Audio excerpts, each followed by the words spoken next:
Hi. Hi. Hi. Hi. Hi. Hey. Yeah, it's okay.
Check it out, chat.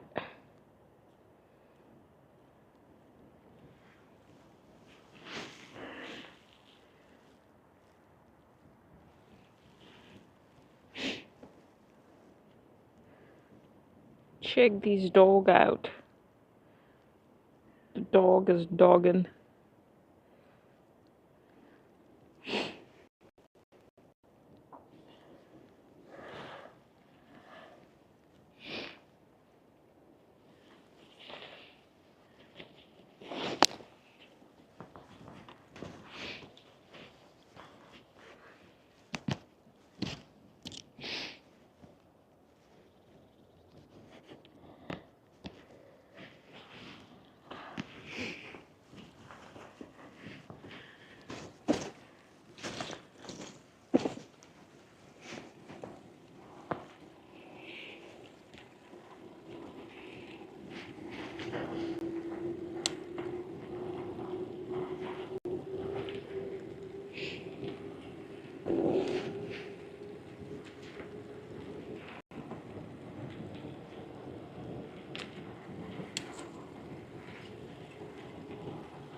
Check, check, check, check, check it out.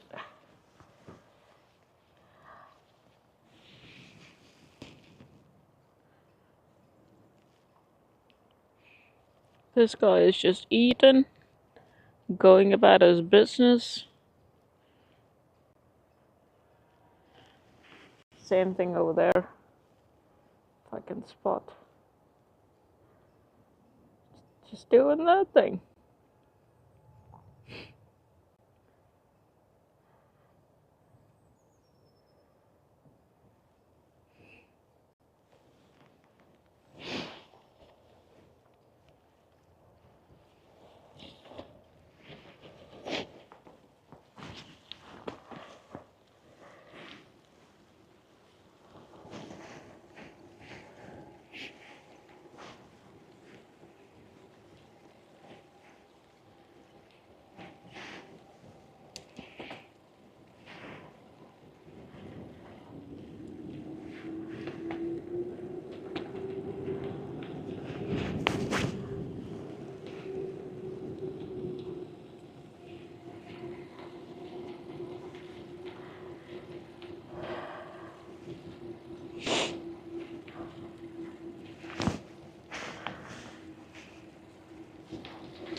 to take the other path.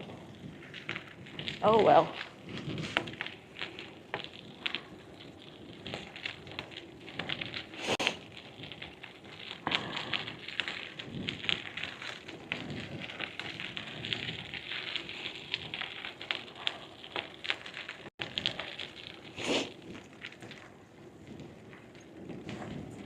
Hello, hello.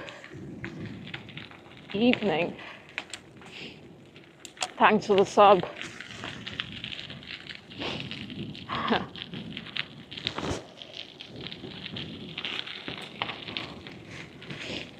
Started out a bit late today. Well, that's alright. Just gonna explore some parts close to us. Hey street, morning. Morning, morning, morning.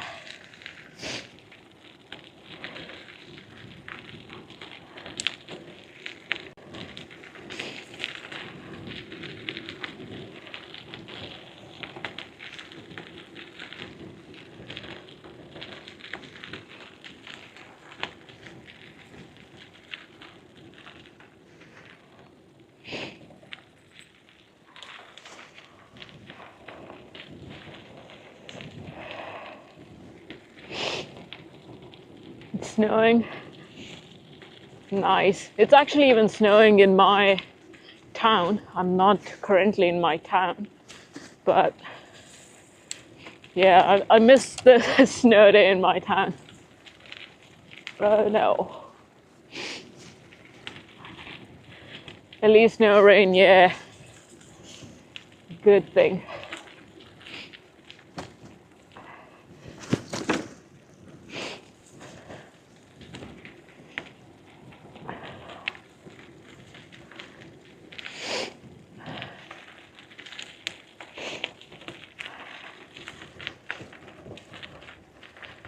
I would have liked to get a ride in the snow, but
wait.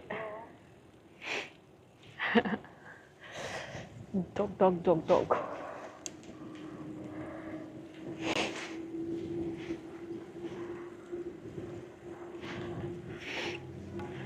It's been kind of cloudy the whole day today.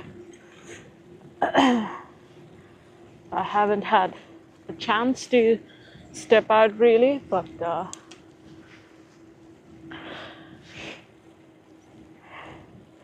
it's pretty slippery. Yeah, because the temperature was like just about 0 degrees Celsius. So it didn't, I don't think it actually went below that. I mean, yeah, maybe a degree or two, at least in the morning when I saw that it was snowing. But that temperature could most likely be inaccurate.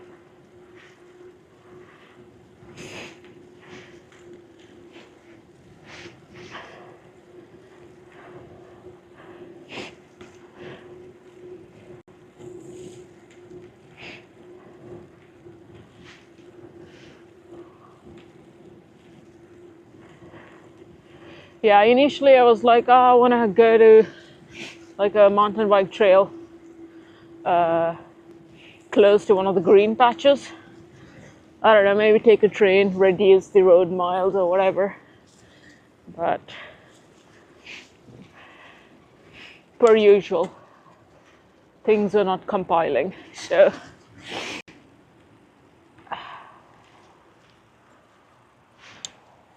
do we want to do muddy stuff or do we want to not do muddy stuff? Alright, no muddy stuff.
Alright, we headed towards the city now.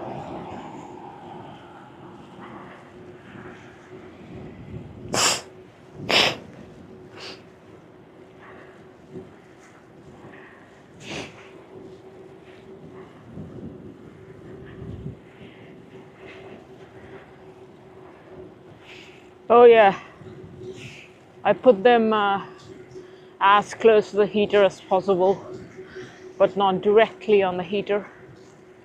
They dried out pretty fast. I mean, of course, I had to flip them over in between and stuff, but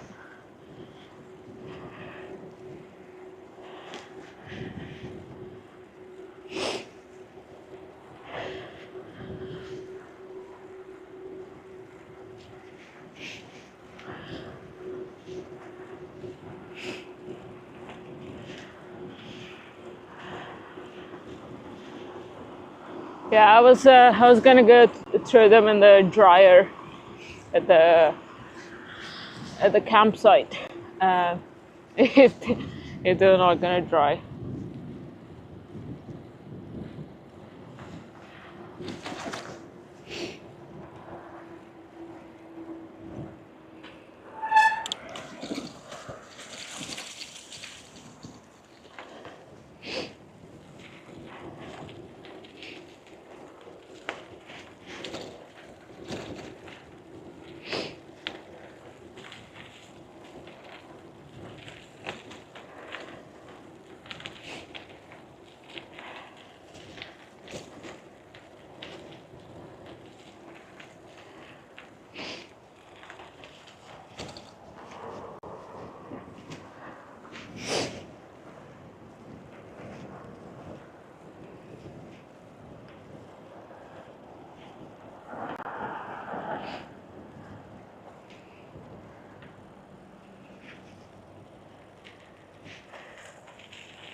Yeah, we're gonna head towards Amsterdam.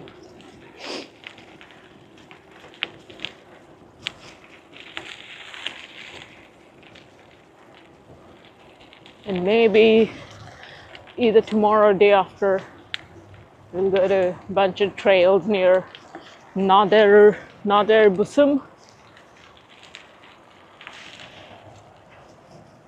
Northern Busum, I forget what the name is.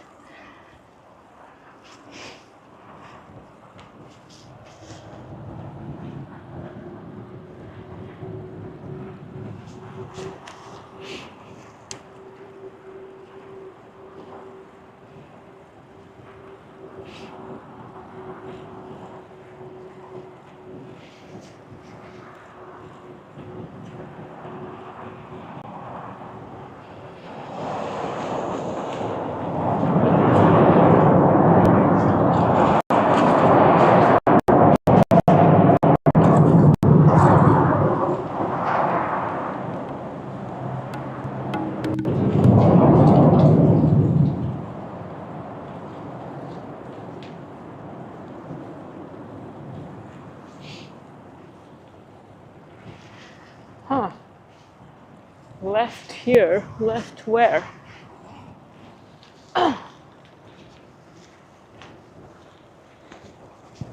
But first, a bit around the Amsterdam Bos.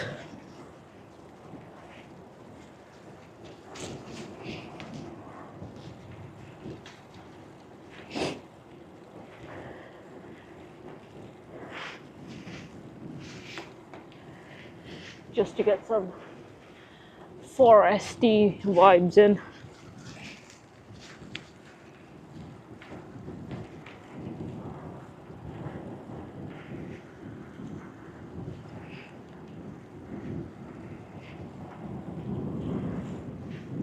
There's a gravel patch over there. Should have gone there.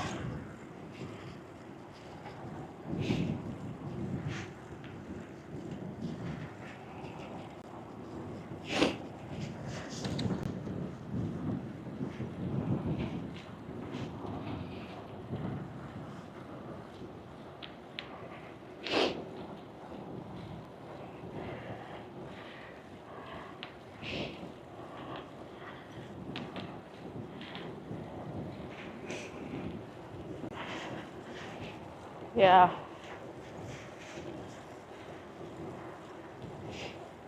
Saw a few people towards that side of the bus, but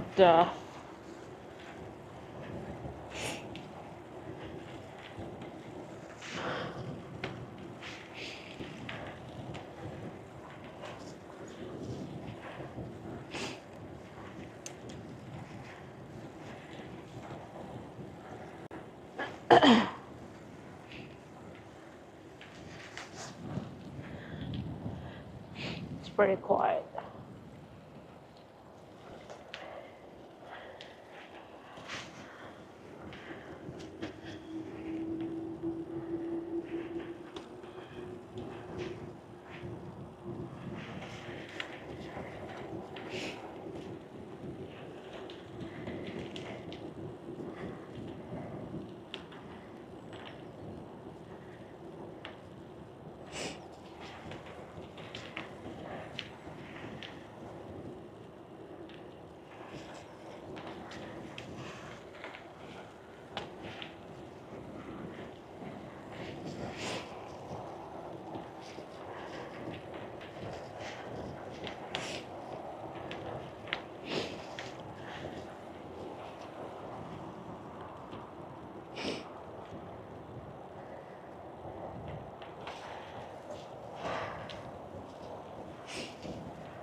because the sun's gonna set in like half an hour anyway. So might as well catch them trees now. Biodynamic something something.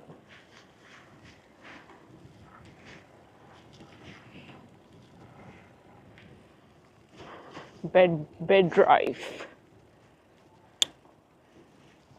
Are we gonna get goat milk here?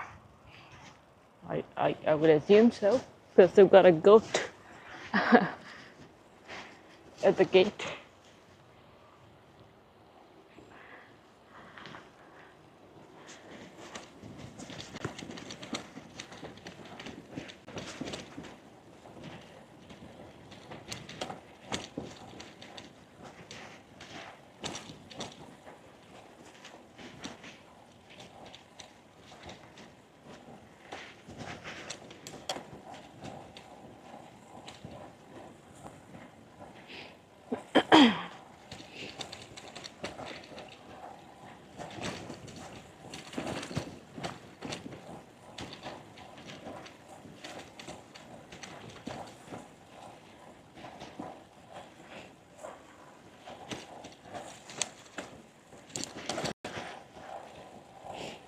Yeah, Elsa's just like can't see anything.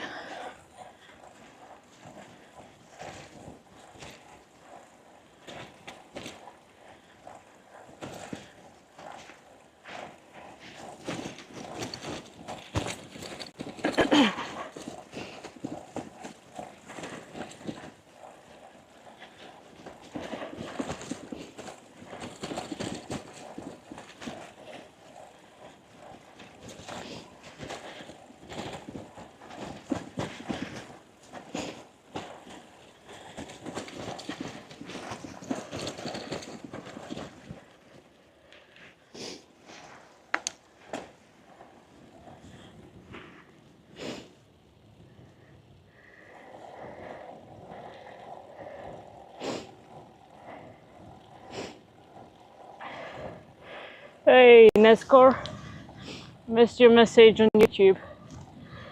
He says, Dutch people seem nice. Have a nice ride.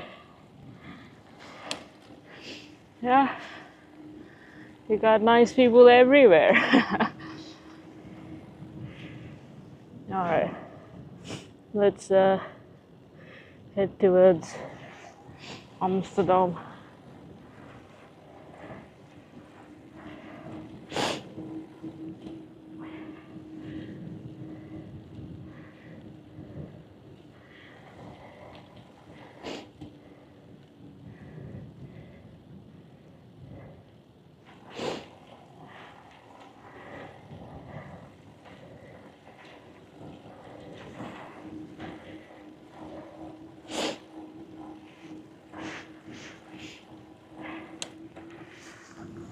He was, as soon as I got on the bike, I encountered a dog.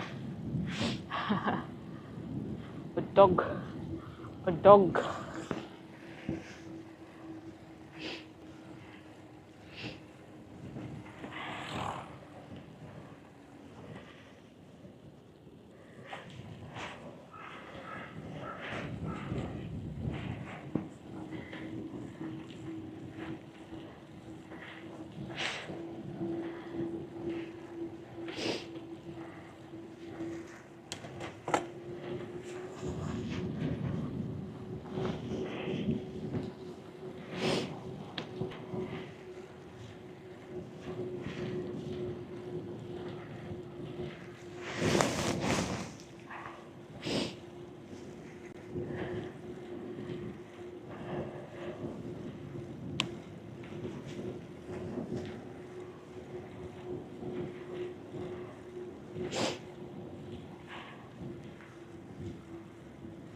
It doesn't sound bad, but different than normal.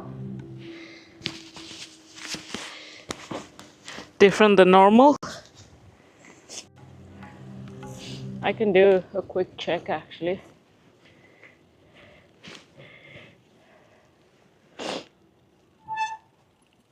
It's probably, I made sure that my external mic was actually connected.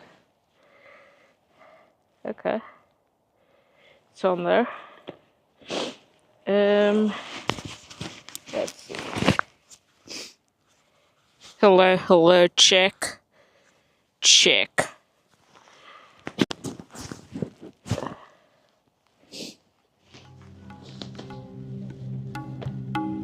Maybe all the rain did a number on my mic.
Oi.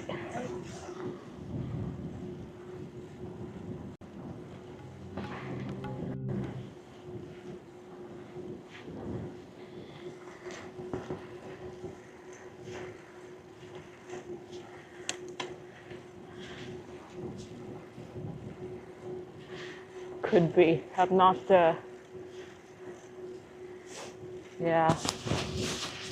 We'll see. It's not too bad. I'll leave it alone. Rather than tinkering with it now. I'll do a check tonight and see what's up.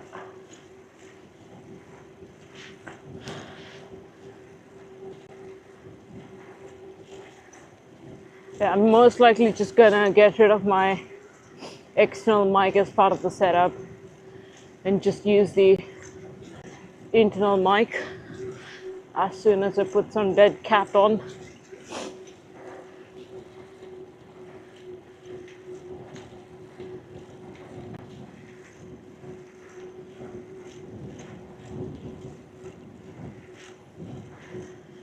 The lesser, less moving parts would be better for me to take care of in terms of charging and keeping track of, and who knows what else.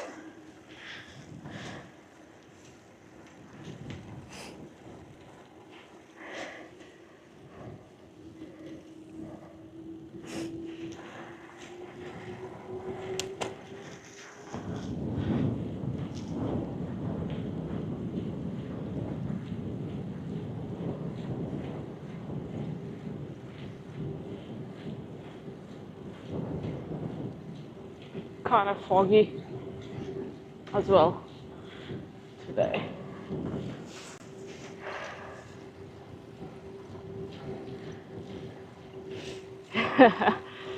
Yeah.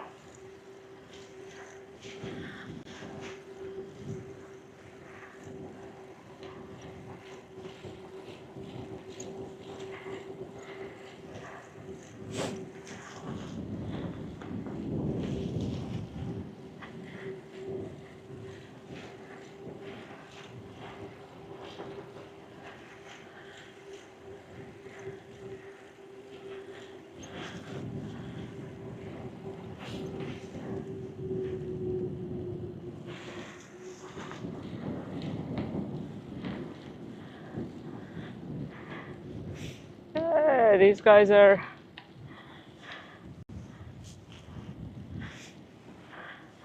practicing their run, cross country style.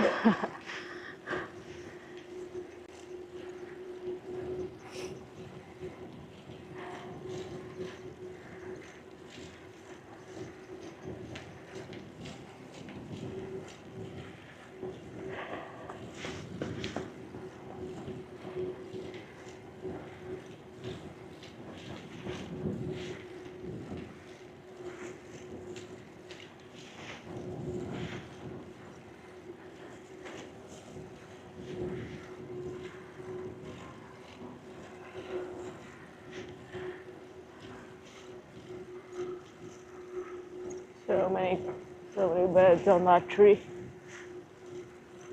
Like, as if they've assembled for a town meeting.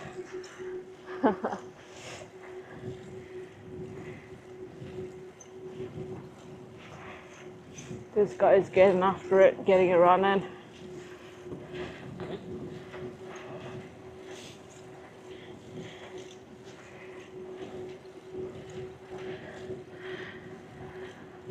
This other guy is getting after it with his dog.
What?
Yeah.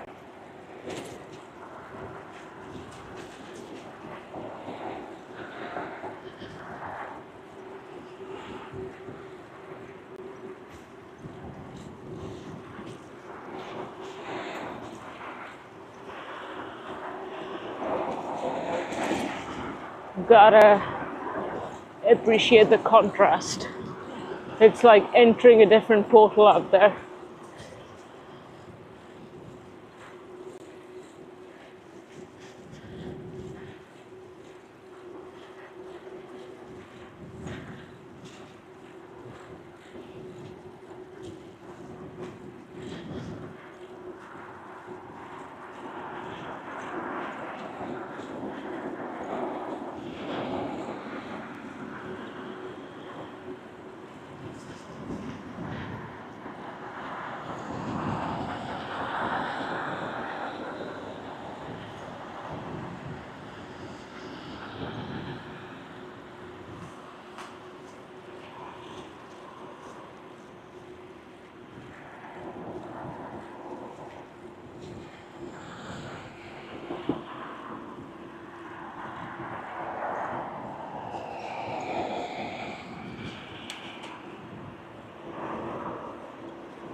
It be like that sometimes.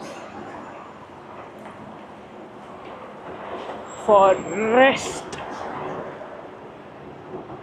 because you rest in the forest, it's for rest. That's the reason.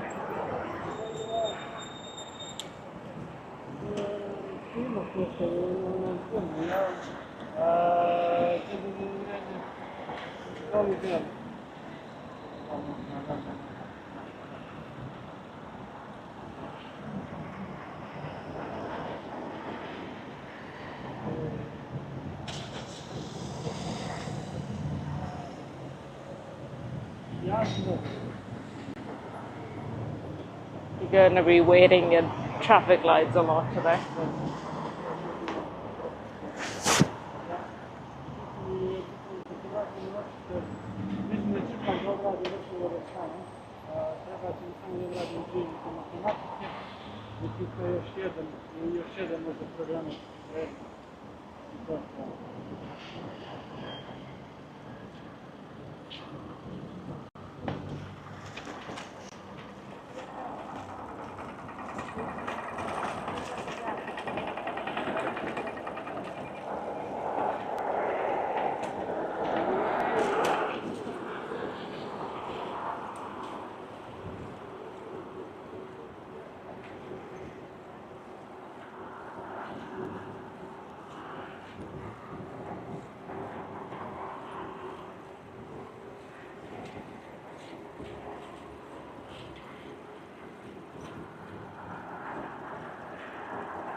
Yeah, Greenway.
I have a feeling that my derailleur's clutch is not engaged.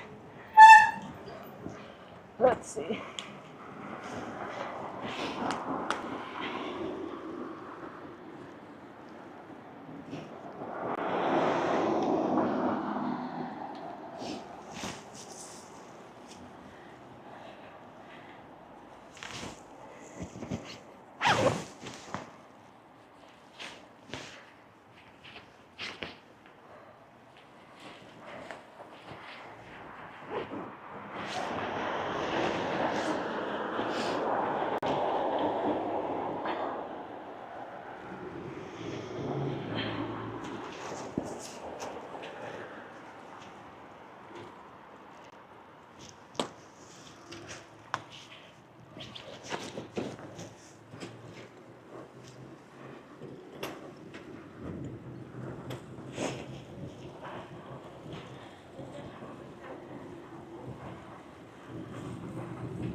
Oh, I was trying to see the cycling chaos.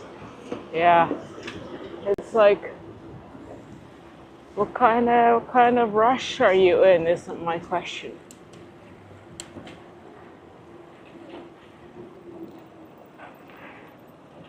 Alright, maybe it's the green light.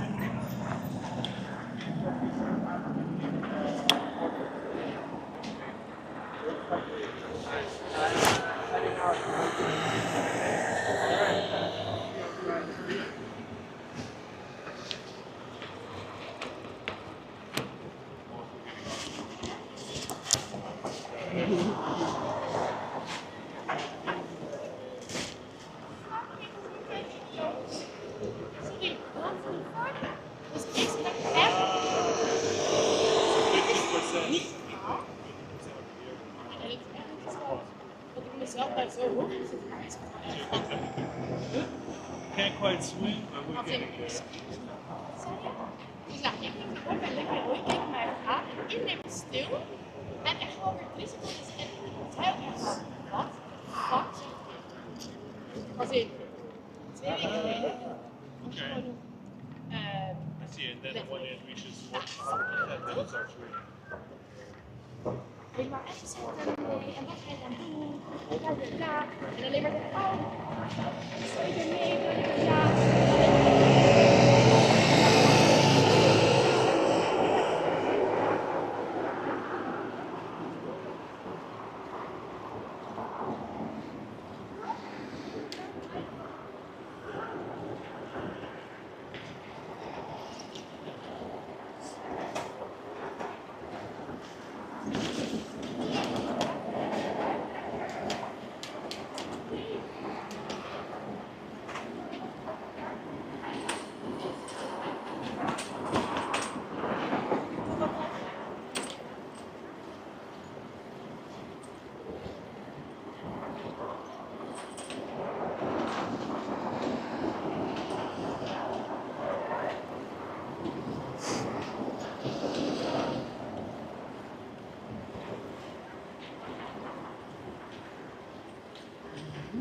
We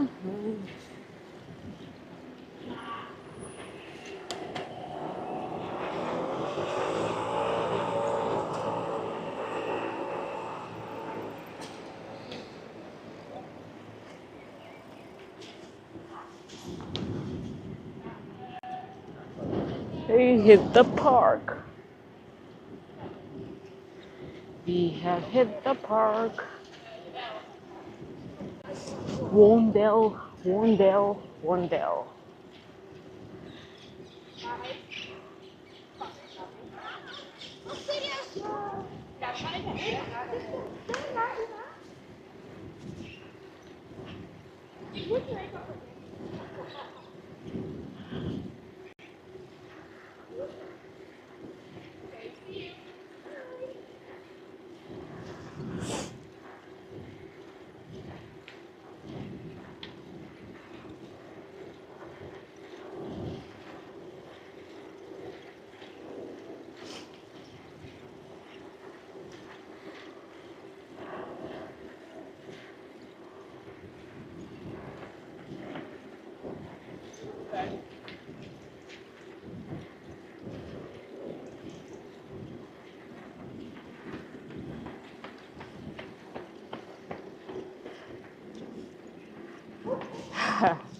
Wandel. Indeed, I always keep forgetting.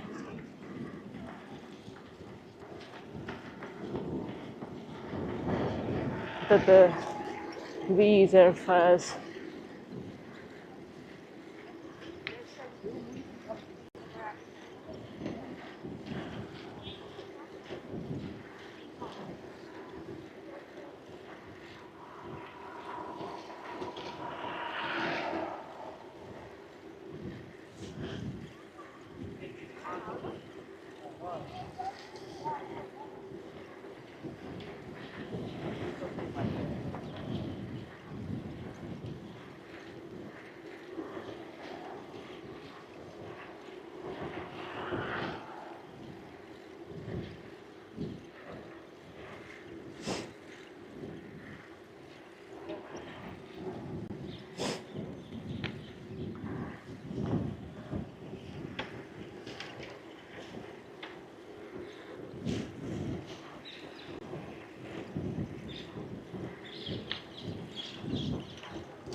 Oh yeah, someone's playing something.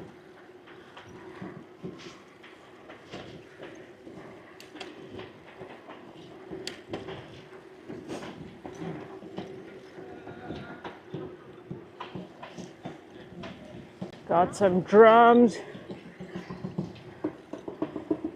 Let's go. Hell yeah.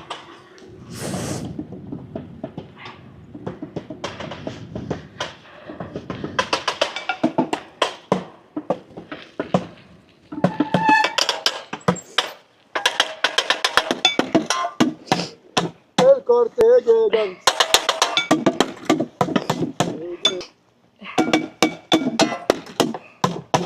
Vai müzik gut. Bak.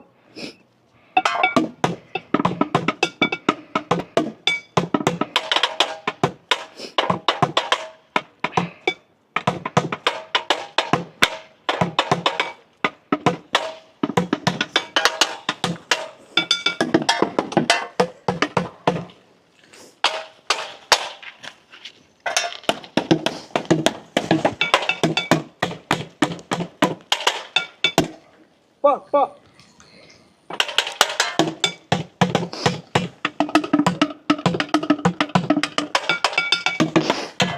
Ne söyledin?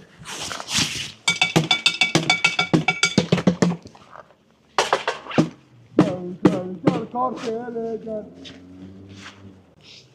Kom kartele kom.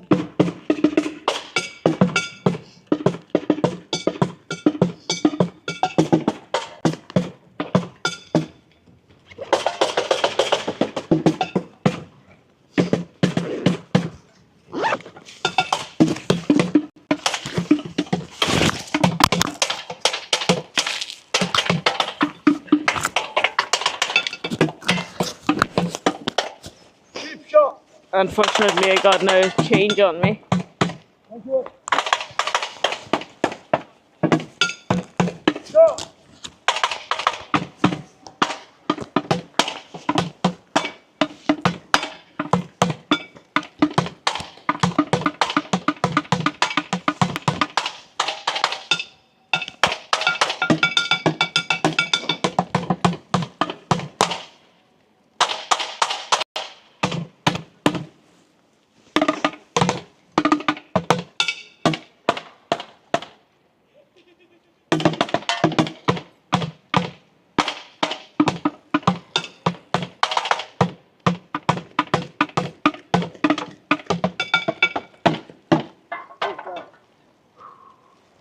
Yoruldum vallahi.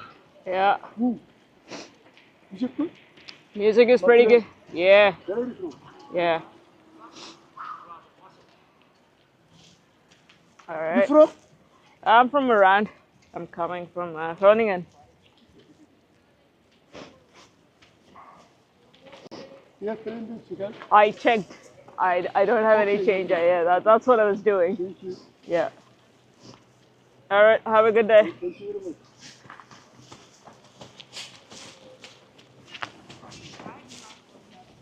No, I didn't look it up. I heard it, and I was like, oh, that's.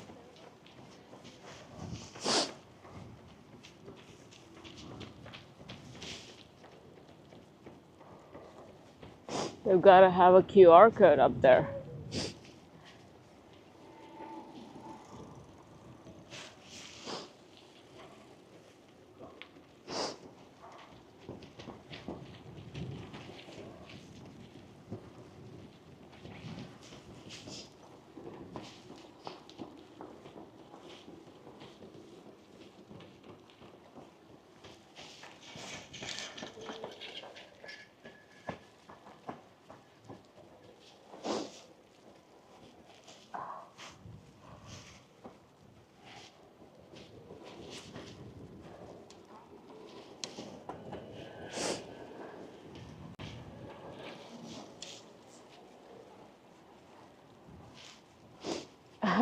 Yeah, I had some, but I transported them to another bag. Bad luck for him.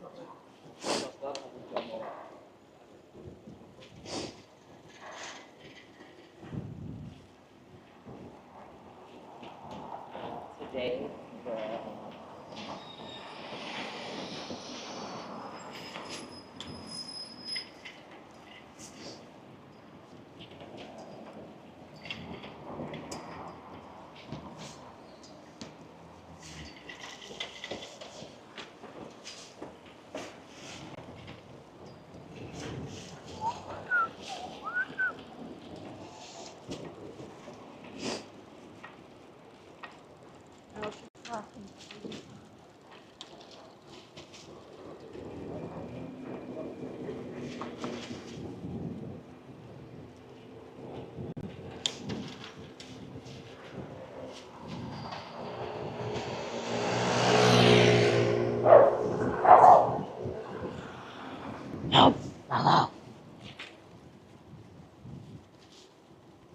Dogs are growling.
Yeah, the birds are going crazy.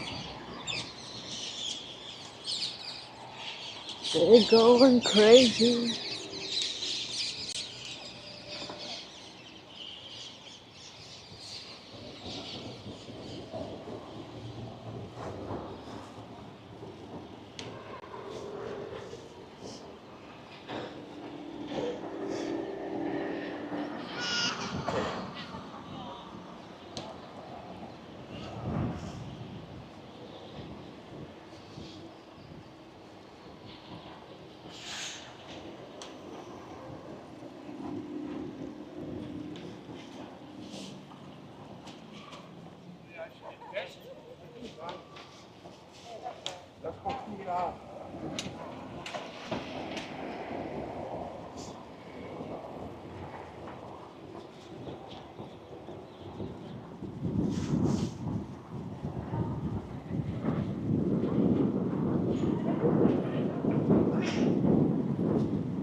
Kan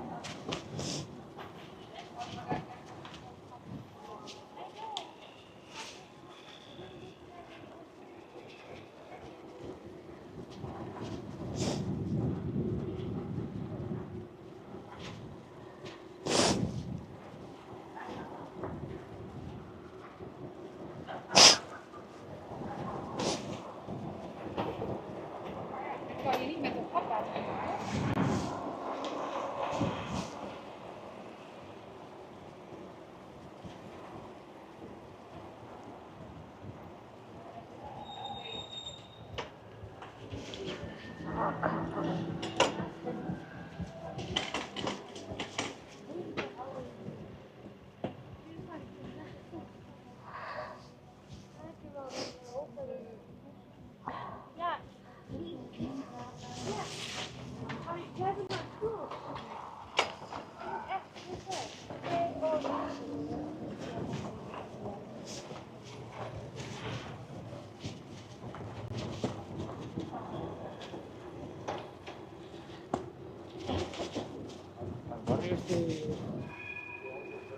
The bars are a bit wide for the streets here.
Yeah.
That guy's got the goods.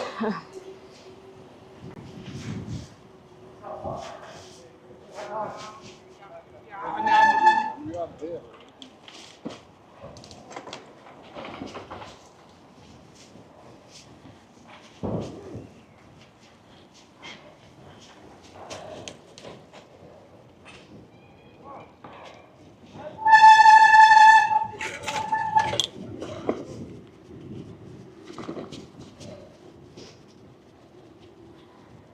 It might be a bit bumpy riding, yeah. But also, I guess if you're going fast, you might probably not feel it as much.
Greetings. You missed the rush hour part. Let's get the boat. Let's get the boat view. Let's get it.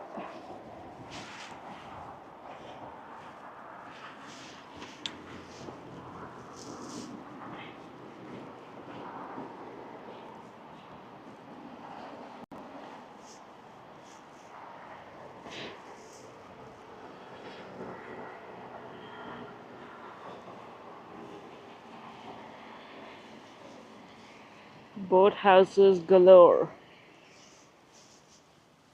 I saw traffic up there.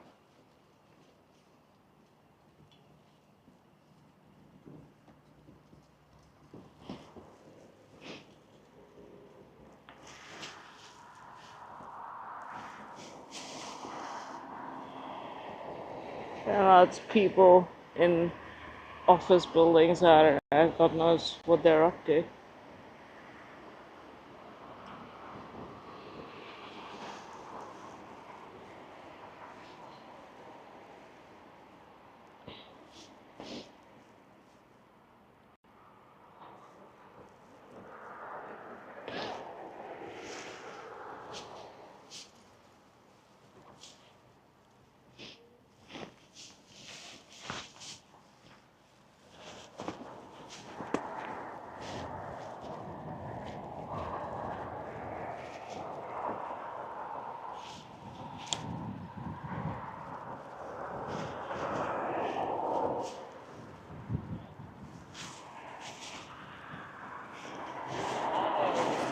It's a better view from here, actually. Let's yeah, let's do this.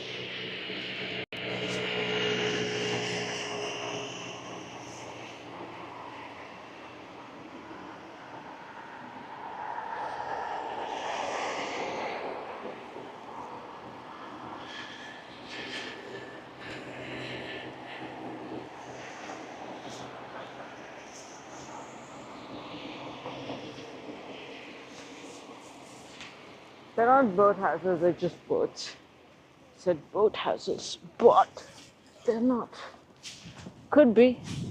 What constitutes as a boat house is something I don't know.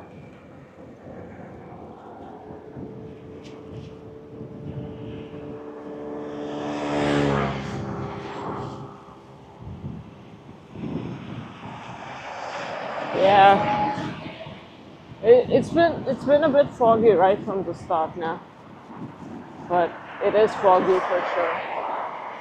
Can't see much ahead.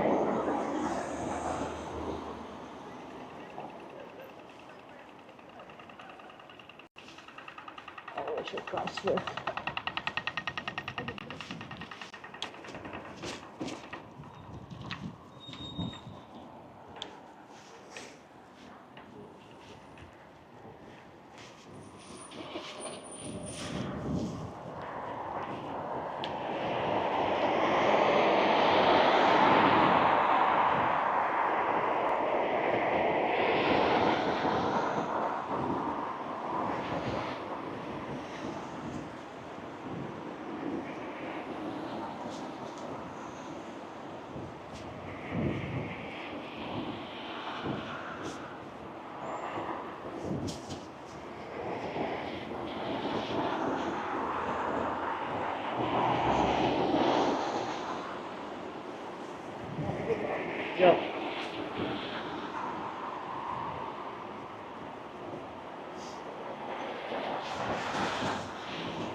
What kind of installation is this?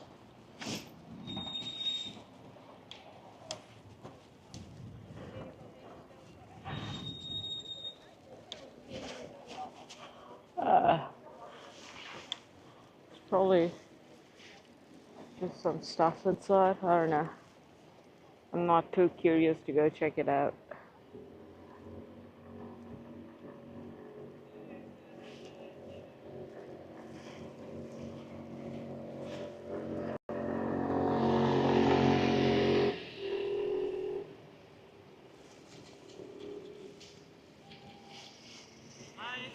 I had a room.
People are playing football out there. Mostly kids, young kids.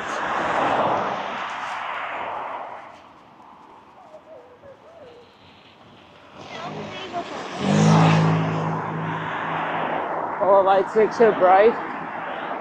Oh yeah.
All kinds of storage units here.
I'm thinking that we should maybe go get some tacos. Because not now, but in a bit.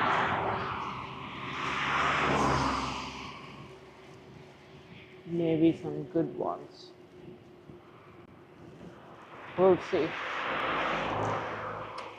That's what I'm thinking for today.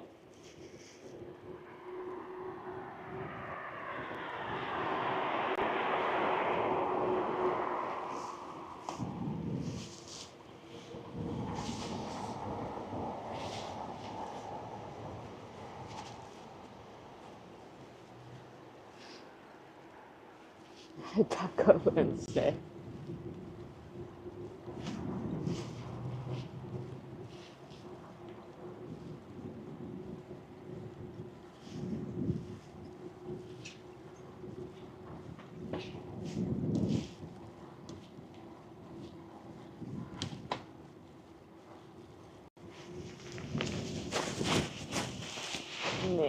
Maybe. Unless I change my mind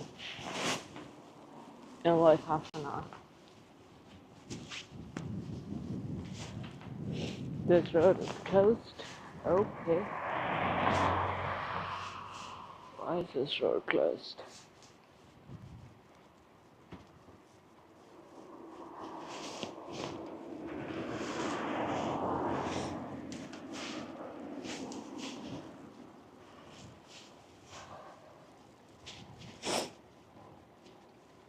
Yeah, all the street lights and foggy.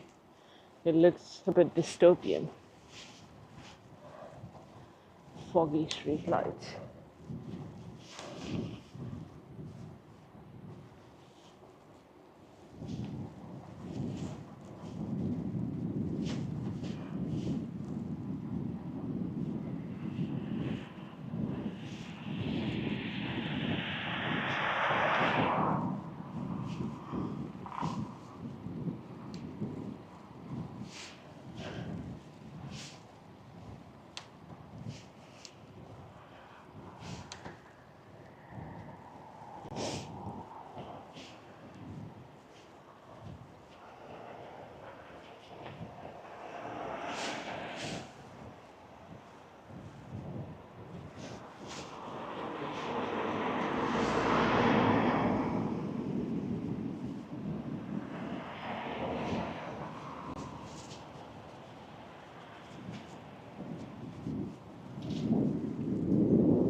Yes, picture lights flare.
Che mi ha qualche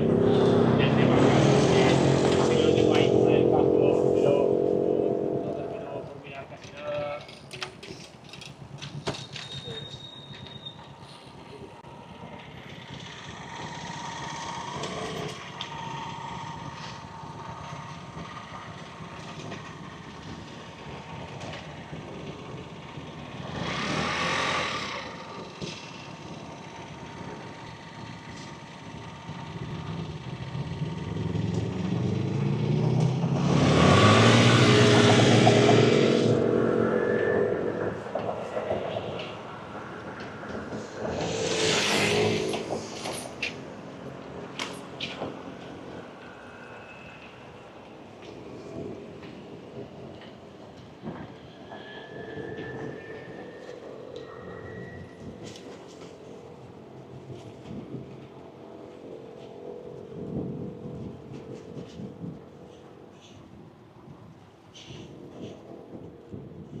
in the city, chat. Check it out. Check it out.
Now watching from YouTube.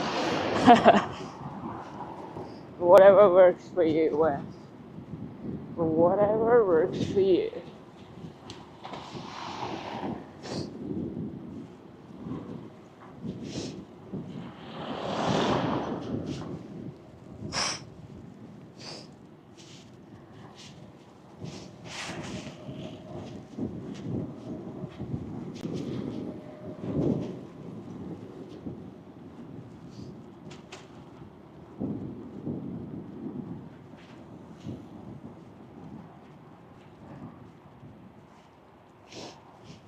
Ah, I see you stream your YouTube to TV.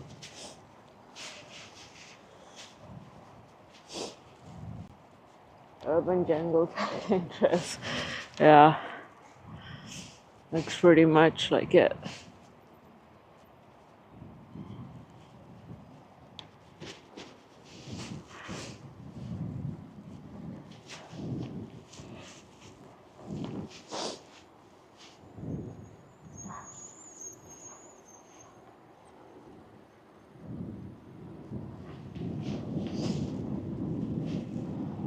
Late morning, having coffee, watching and prepping to ride. Yep. Yeah, that kind of period where you're just like chilling, drinking coffee, prepping to get on the bike is a good little chunk of the day. That's like a nice thing.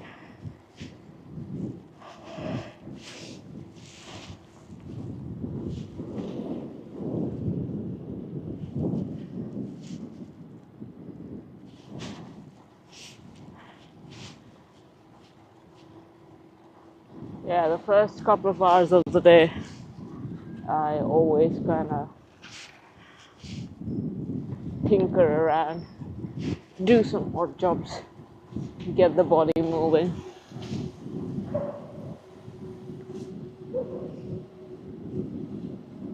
Today it takes makes last night. Rice, beans, tortillas. Yeah, I was just saying that I feel like getting some tacos. So we'll see.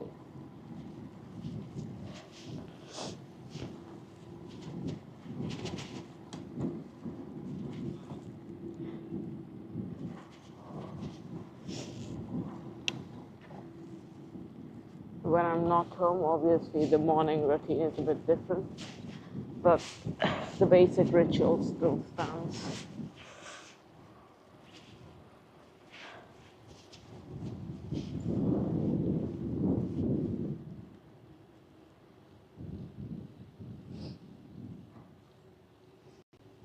Yeah.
prepping for a morning ride, having coffee, doing some internet things, and then realizing it's getting dark already. Yeah.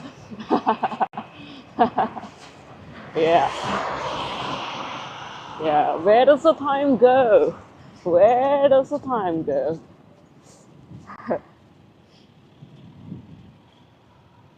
You might. What do you make your fuel balls from? Fuel balls? Where did you read fuel balls? Did I post it somewhere? Yeah, but sometimes it's like I'm not a huge fan of sweet stuff, but once in a while I get peanut butter, dates, depending on if I'm gonna eat them right away or store them. I'll either use coconut oil or butter, and then a couple of nuts in there for the crunch, for the texture. Coconut flakes. If I'm in a mood for extra sweetness, I'll add honey, and then maybe sesame seeds or chia seeds and things of that nature. Yeah, just make it your own, like whatever, add a bunch of stuff. Make them in a balls shaped coconut, if you will. Yeah, and then throw them in the fridge. And then you got like a super dense, super sweet ball. I would rather eat that than gummy bear shit. Yeah. Many people in the cycling world seem to love gummy bear stuff. I don't know. I just don't like them.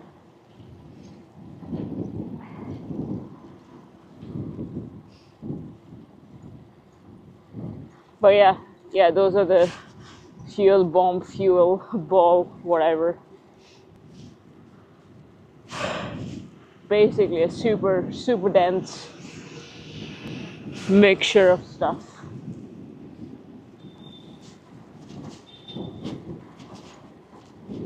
Basically cookies, really.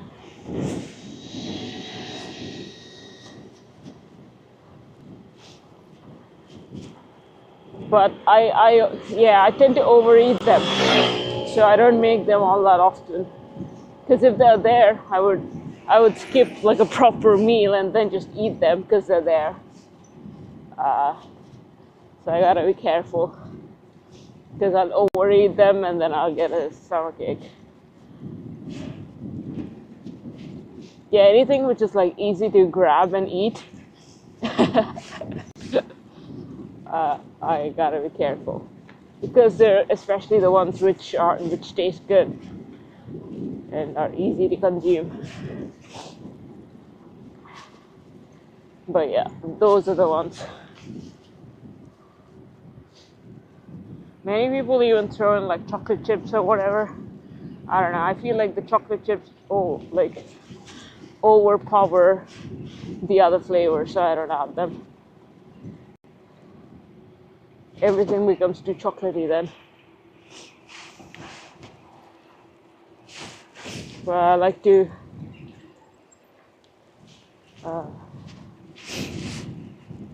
roast almonds and walnuts and such, and then chop them up and add them. They taste way better when roasted.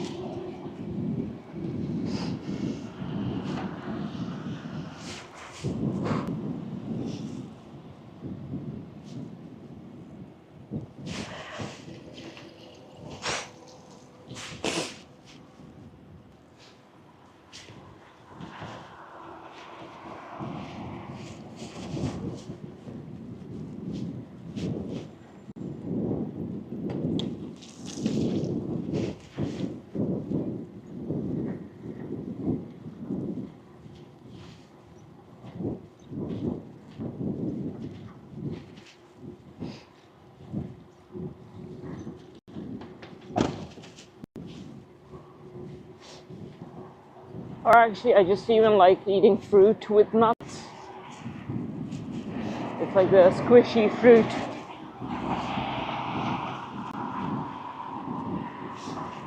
Plus nuts. It's pretty good as well.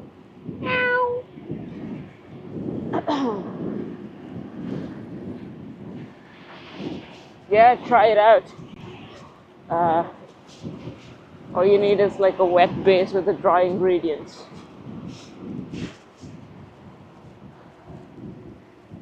If you have dates, you don't even need honey stuff. It's like super sweet already.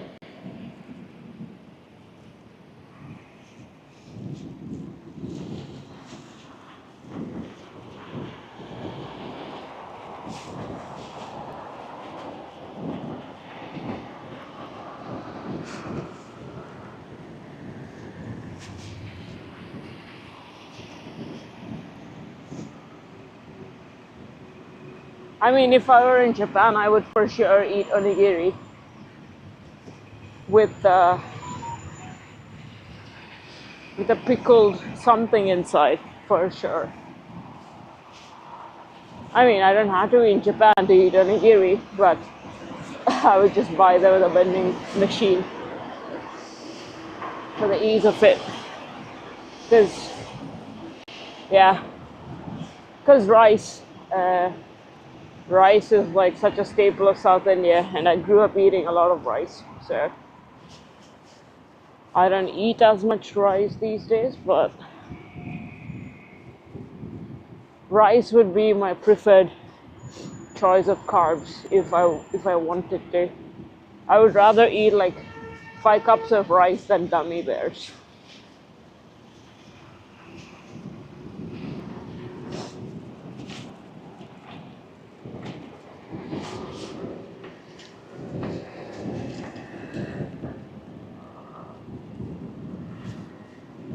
Oh yeah, onigiri with the pickled stuff inside is so good.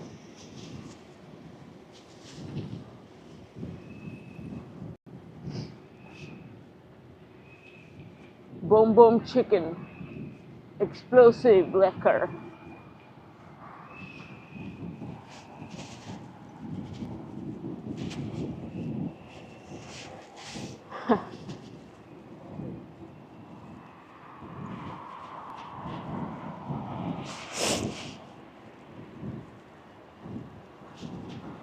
Yeah, because rice is like a neutral base. You can make it sweet or salty or whatever the hell you want. Because I know that lots of people do rice cakes.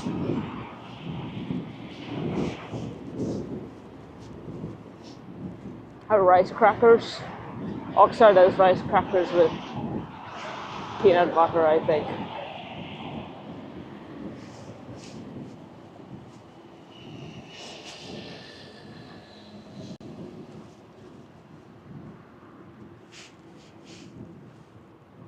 But frankly, if I could, my choice would be grilled speck and miso soup for cold weather. Hot, either hot beef, like thin beef cuts, not even grilled speck, and miso soup. You eat a lot of rice? Yeah, I like rice. Rice is good. Rice tastes good.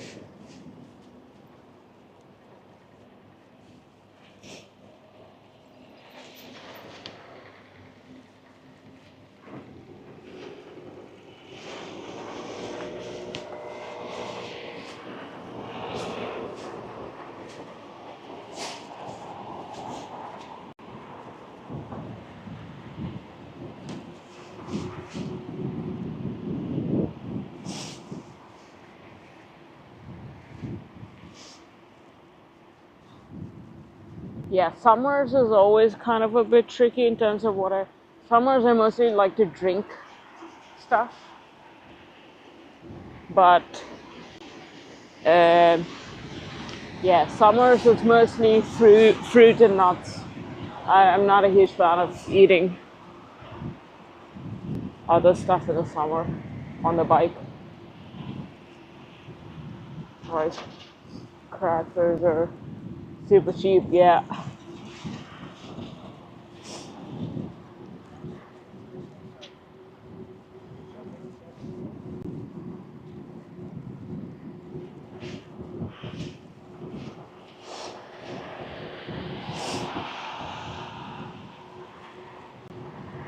Chicken, mushrooms, rice, Asian twist. Yeah.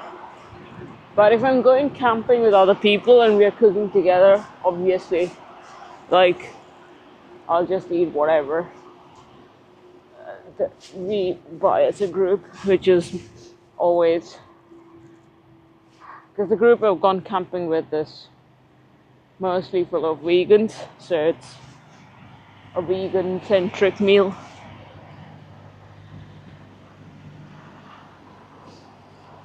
The less salty ones are like 40 cents more expensive. That's kind of weird. Yeah, that they're putting more material but charging less because it's like less. Yeah, when did salt become bad for you? I don't know. Is salt bad for you? Like, who is eating like buckets of salt? I don't think anyone's eating buckets of salt.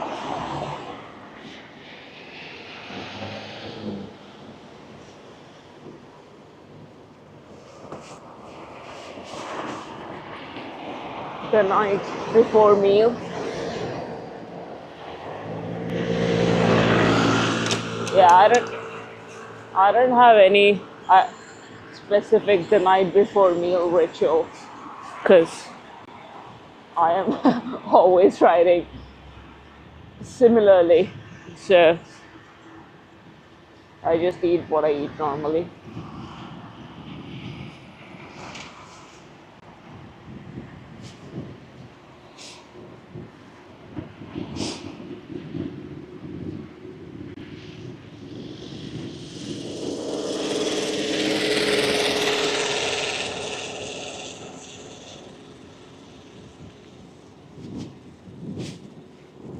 But a classic camping food for me would be tinned sardines. And then that way I can just get some mayonnaise and mix them up and eat them, like super calorie dense. Not a huge fan, but sardines are alright. Like, I eat a tin with like 4 of them in there or something, and I'm good to go. If you eat a lot of salty foods, it adds up quite a bit. Yeah, I suppose so.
I've not particularly paid much attention to how much salt I eat.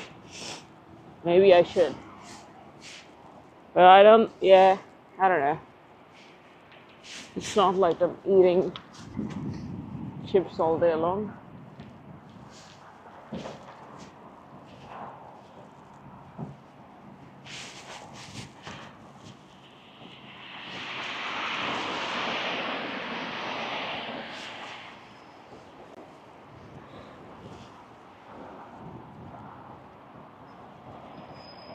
But yeah, gotta watch out.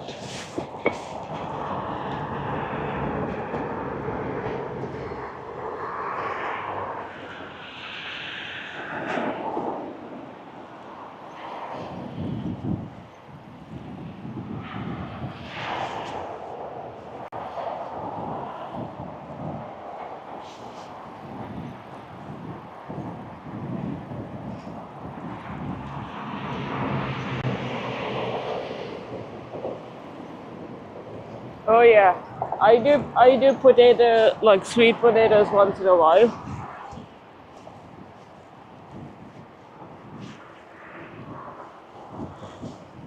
If I get tired of the other stuff that month, I'll even do sometimes like salted potatoes, like the tiny ones, and then get them.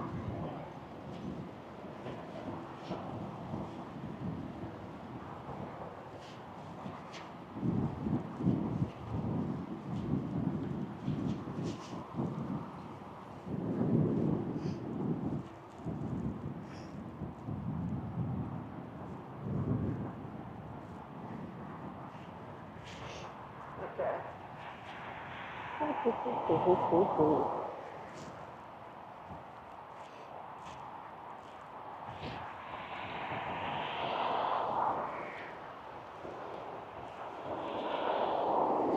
I'm gonna stop here for a second, and then we'll figure out which place to go.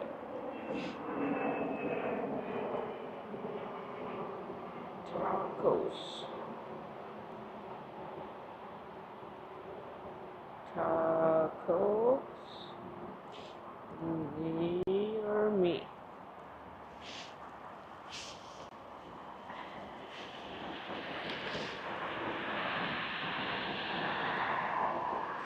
Taqueria. Taco Lindo. Highest rating. Alright. Yeah, seems like that's the one with the highest rating. Taco Lindo West. Let's look at the menu.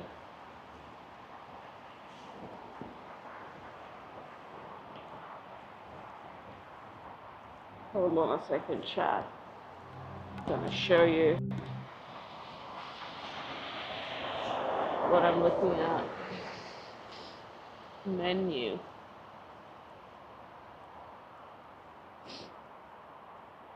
A taco is $4.50. Goodness gracious. Alright. Is that it? Is that all they have?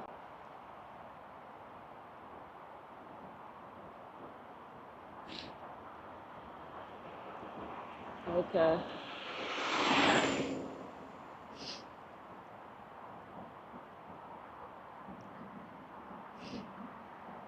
La Condesa Taqueria. This is like more expensive just by the name of it.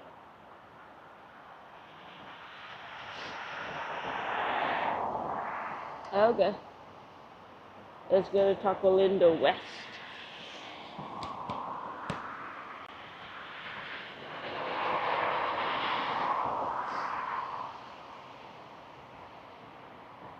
And see. Mamoon! How you doing, Mamoon? From Kick. Mamoon. Nightlife. Nightlife indeed.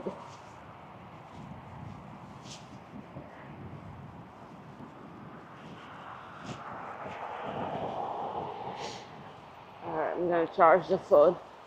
The cold weather is making the phone lose its charge faster than it should.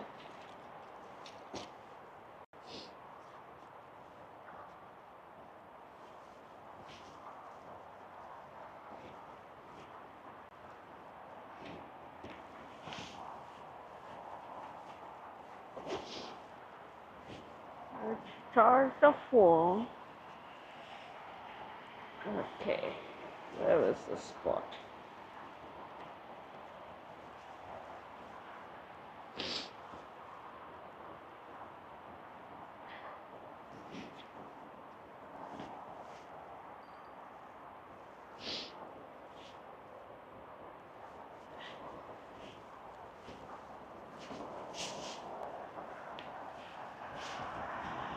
It's the other way around. Okay. Okay, okay, okay.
Batteries work best when warm and cozy. 2025. Yeah. They freak out on either end of the spectrum.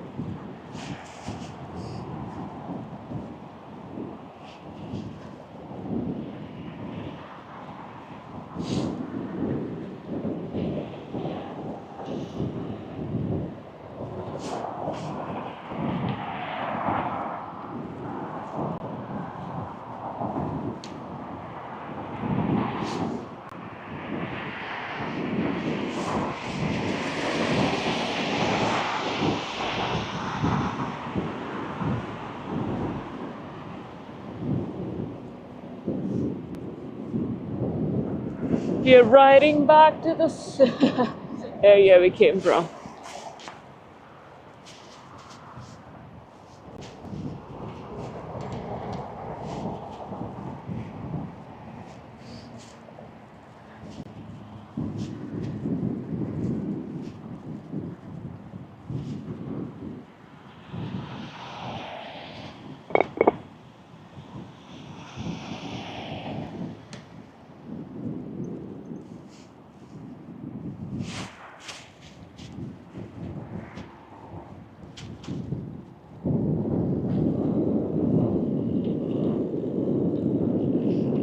Are you fucking kidding me? Why is it changing directions now?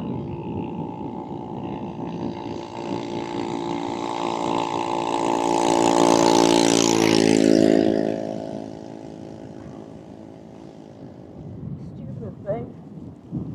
It just freaks out for no reason.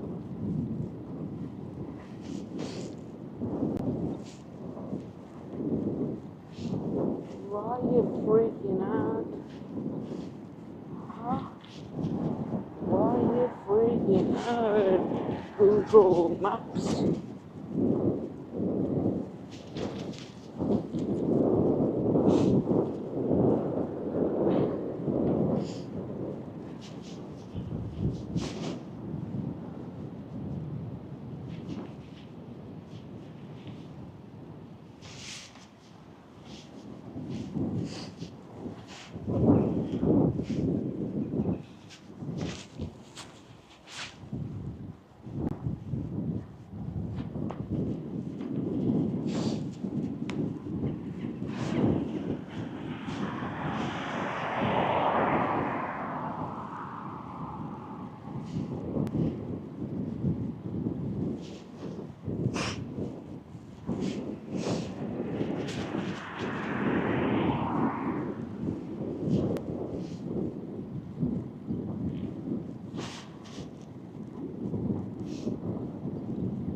Maybe I should call them and place an order first.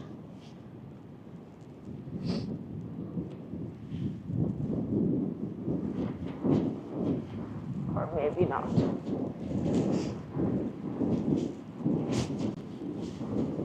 Or maybe not.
No website, no deliveries.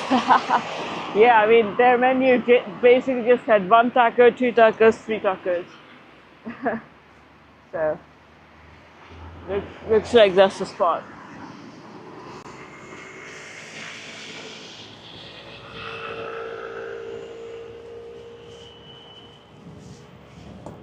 And their menu was a picture of the menu. So,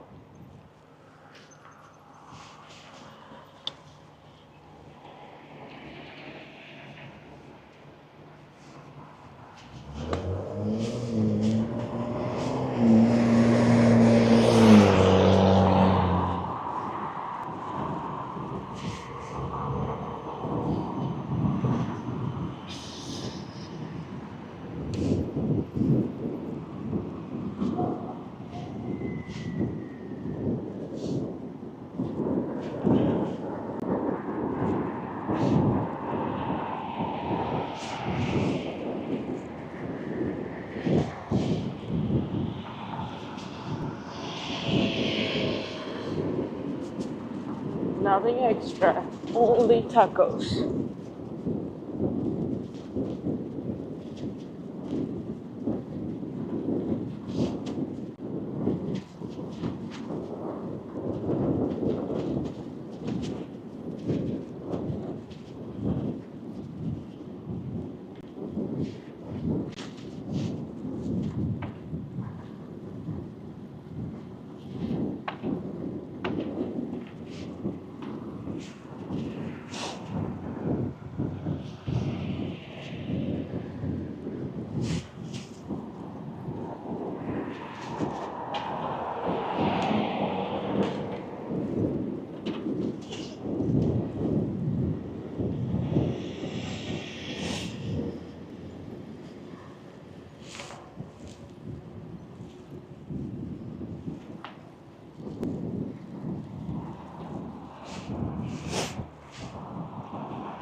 Tacos, tacos, tacos, tacos. Let's get it, let's get it. What do we want? Tacos. When do you want it? Now. How do we want it? Good.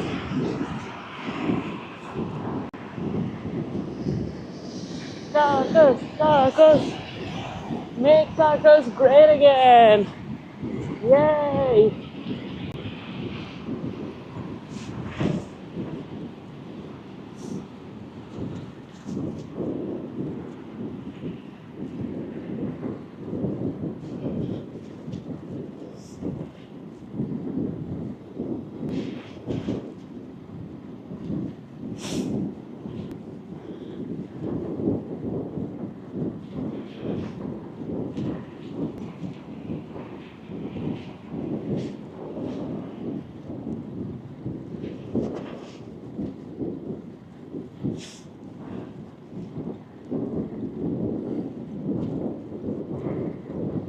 Taco hype.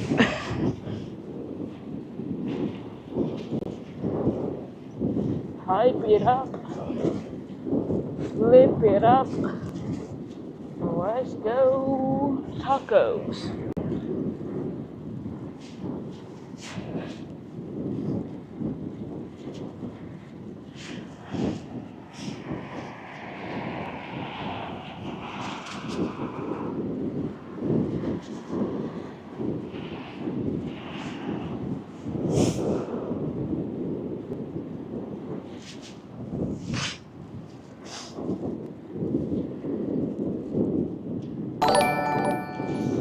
Taco cat.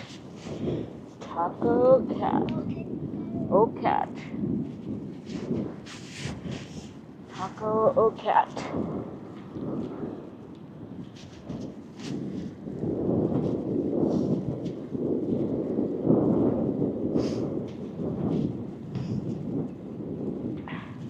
Hey, thanks for the follow. Appreciate it. You had Nether Tex-Mex again. Nice.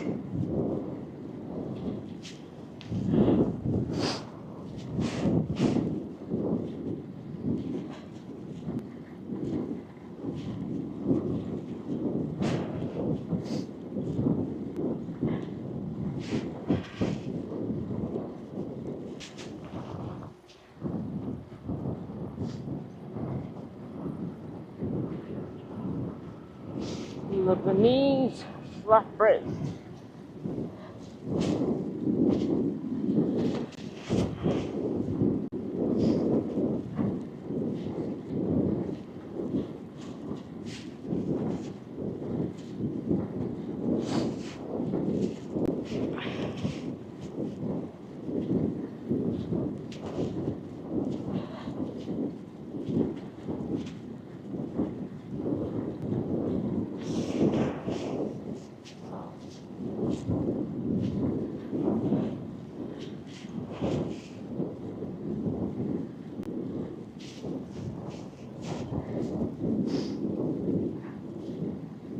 Not cat tacos. Ha.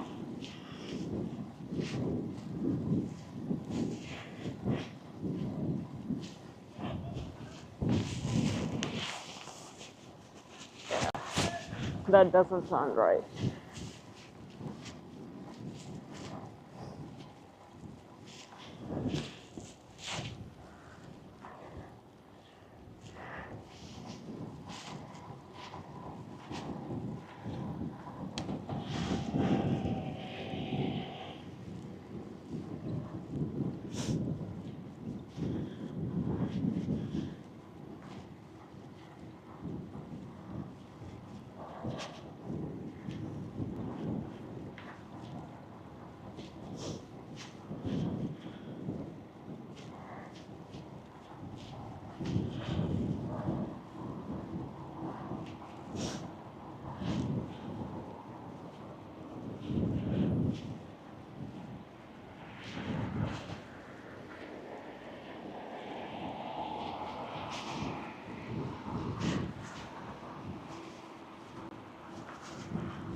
All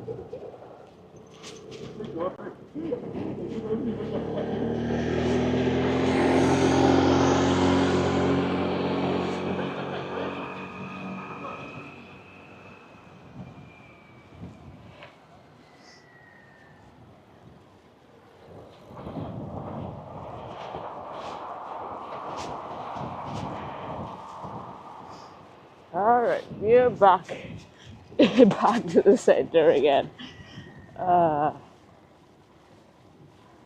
Why didn't I look it up before? Who knows?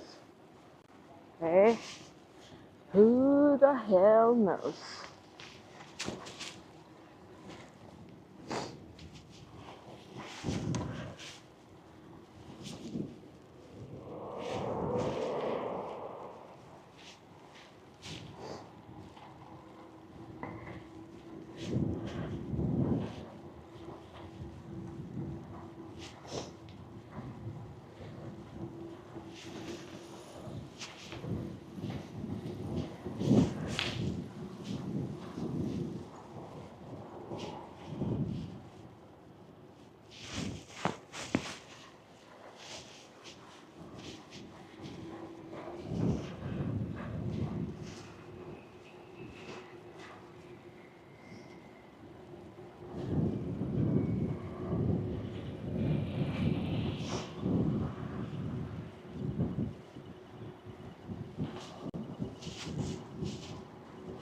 Almost there.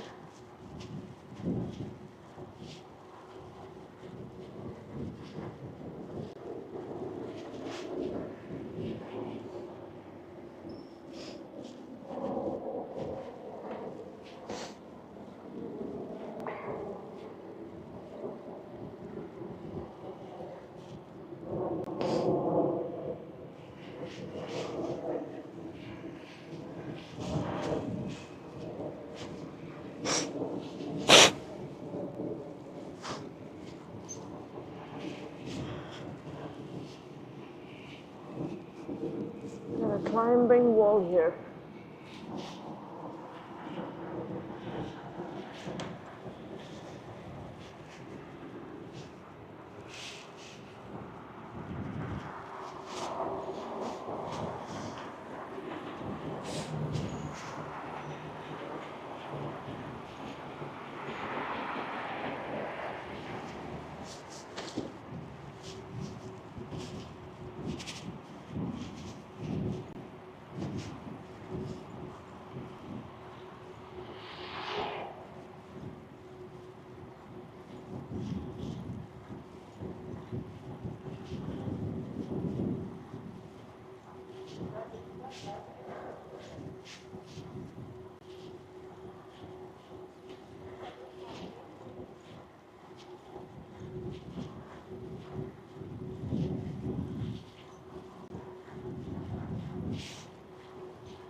Tacos, tacos, tacos.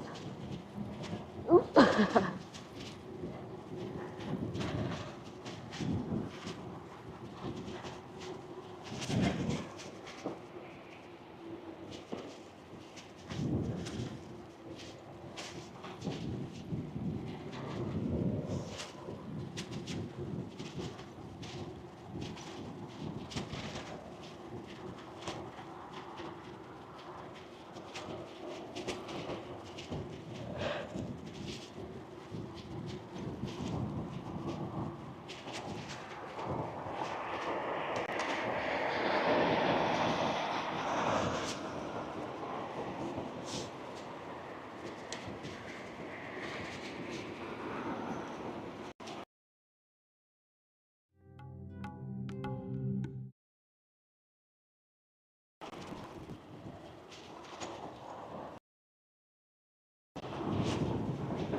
Oh shit, I was supposed to go straight. Okay. Oh well. At least they're connected.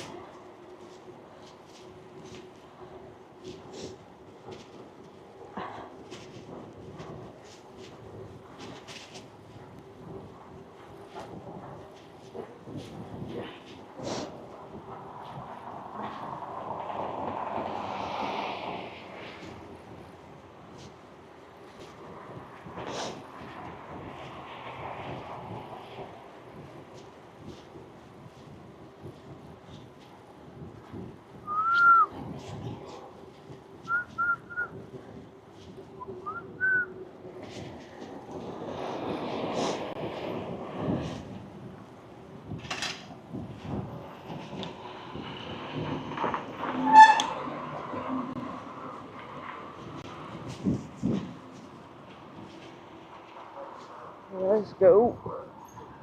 Let's go, people. Let's go, chat.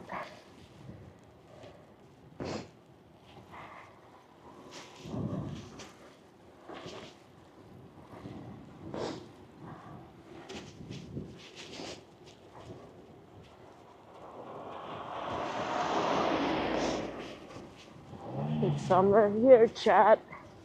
It's summer here.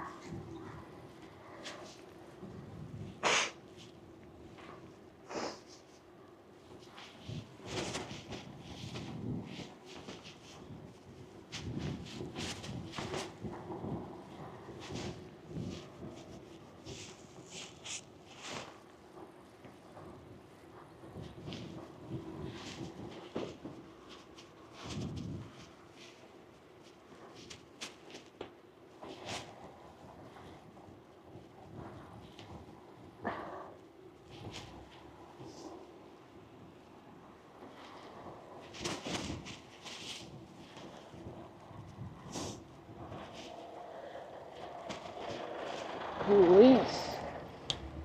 Police. It's right here, chat. It's coming up on the right. Can smell them. Right here. Let's go, cat. Let's go. Let's go. There it is. Taco, taco, taco, taco. Let's get it. Let's get it, chat. Let's get it.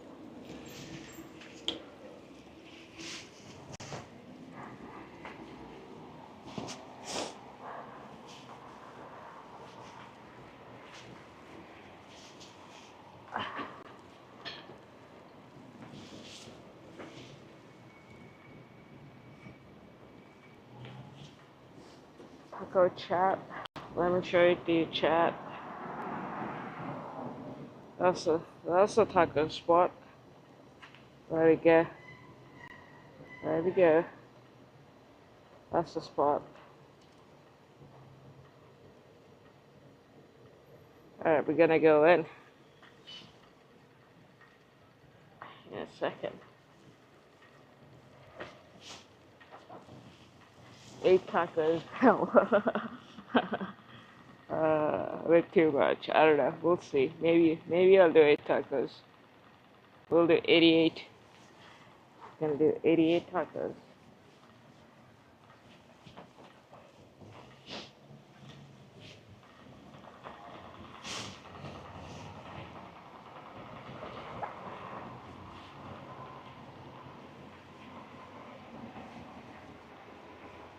Come on. Unstuck. Unstick yourself, liar. Why you gotta just be there? Alright, let me put you guys here for a second. Just for a second. Until I figure out this bike locking situation.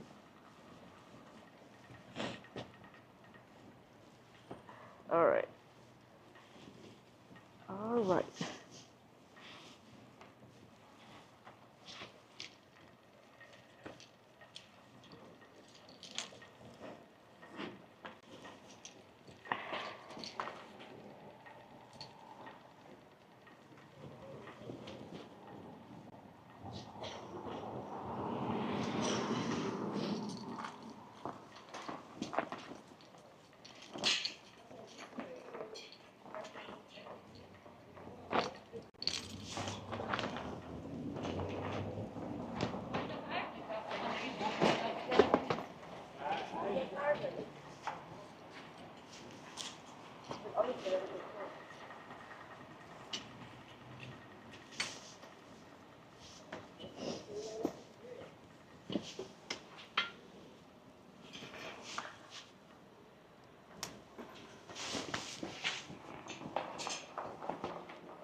Alright, chat, let's go in. Let's go in. Secured.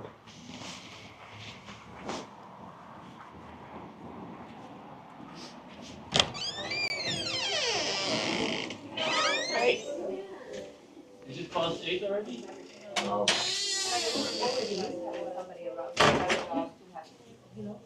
You were gonna put this baby bed and About it, otherwise, like my she's very slow. Like you have to be aggressive about it, otherwise I'm gonna do one chicken chipotle, like I don't even care. one soda, one shrimp. What's shrimp? Pork marinated in orange. Pork marinated in orange. Okay, so those 3 for takeaway, and then I'm gonna do the beef with cheese here. That's it. And then establish like our own like to like publish so So beef for here, that would just be like chicken, asada, and trompo to go. Do you want to add cheese? yeah. Yeah, sure. Yeah. Something important? No, I'm good, thank you. Well, if we grow and actually become like a public company, then you can come work for us. You With us. can you give me your name? Lahari, Lahari? yeah, Lahri. 18 with 50 cents. Yeah.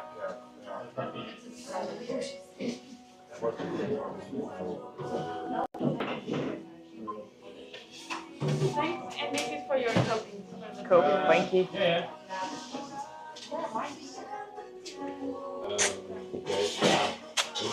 I've been mostly lucky on this. I'm also doing some friendships. Like, or I made friendships I already had more. Hold on, chat. Let me show you the spot. So, more intensive personal friends. because you have discussions around stuff which you would never have otherwise. Also, but and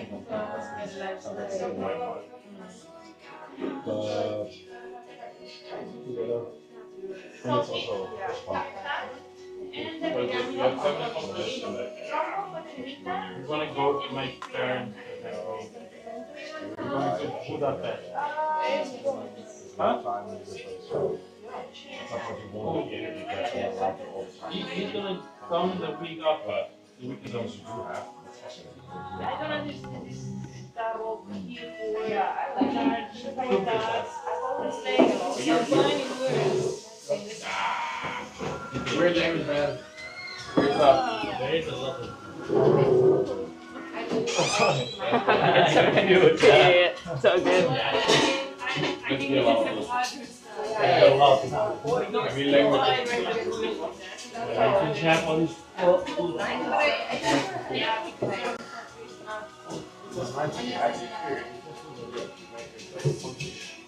How to Romania? I mean, here, you would need one book.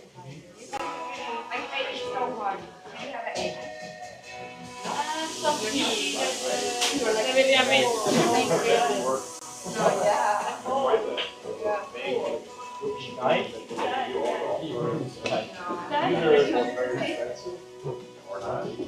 You're the Duolingo, right? Yeah. Yes, W. Owl, fine. But I had The owl,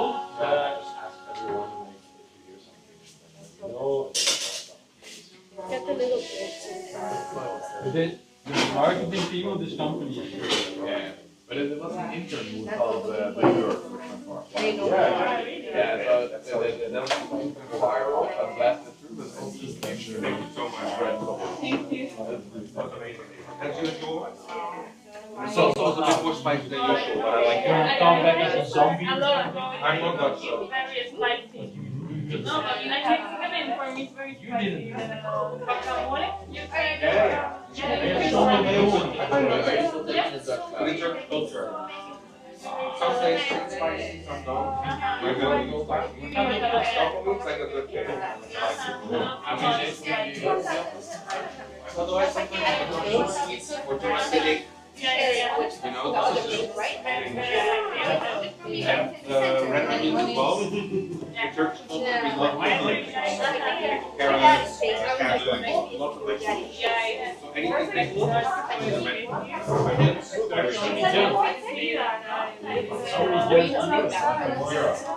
similarity, yeah, but maybe Also,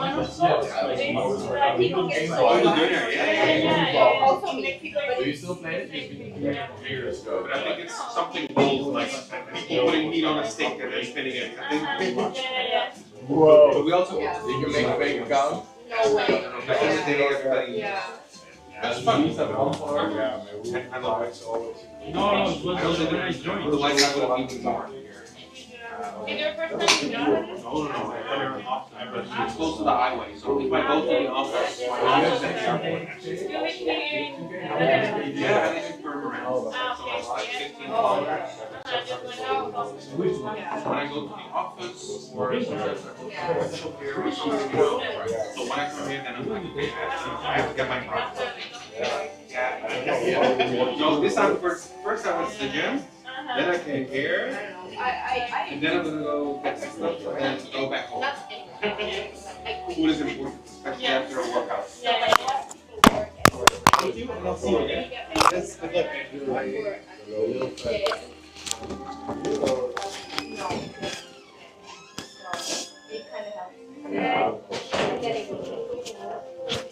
Let's go, Chad. Let's go. Let's go.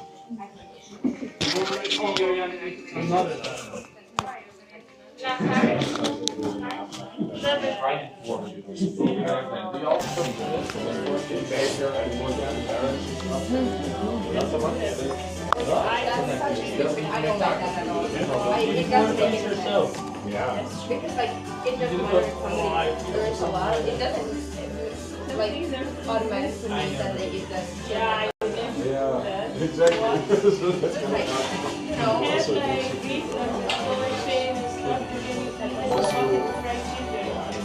But when is the last time you bought the big one? Yeah. This morning. One time I ate the chicken we got by.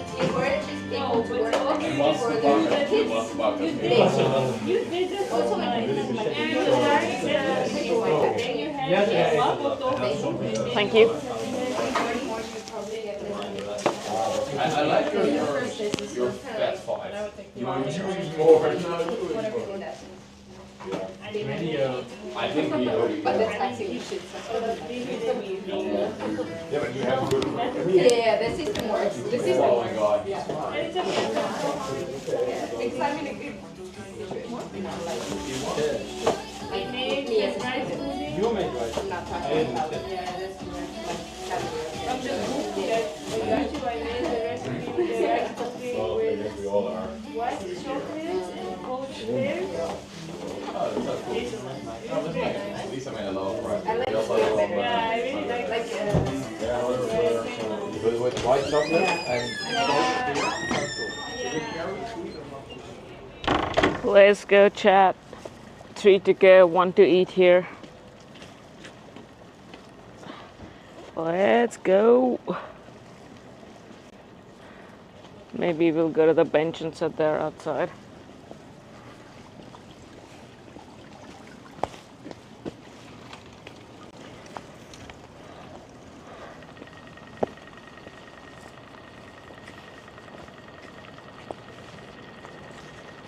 All right, chat.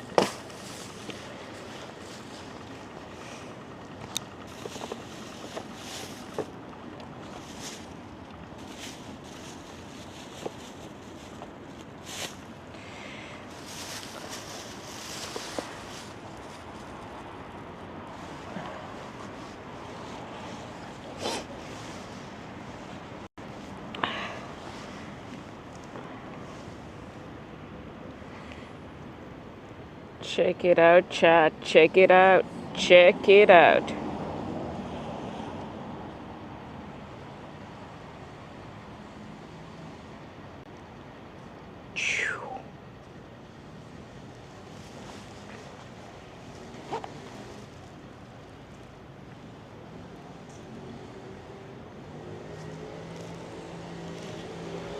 Thanks. Thanks for the sub on YouTube. Money, money, money, money.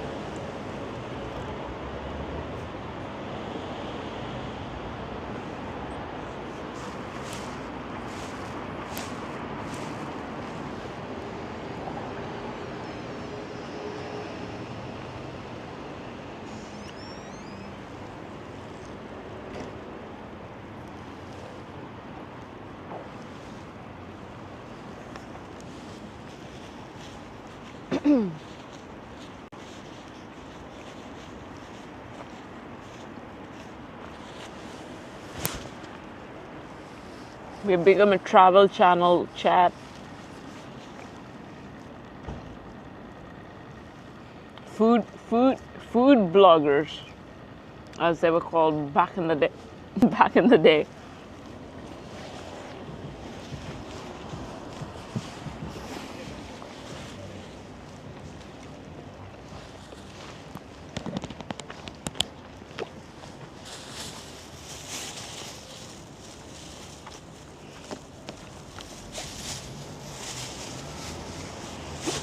It's spicy and good, chat. Burps incoming. Or rather hiccups, sorry. Excuse me.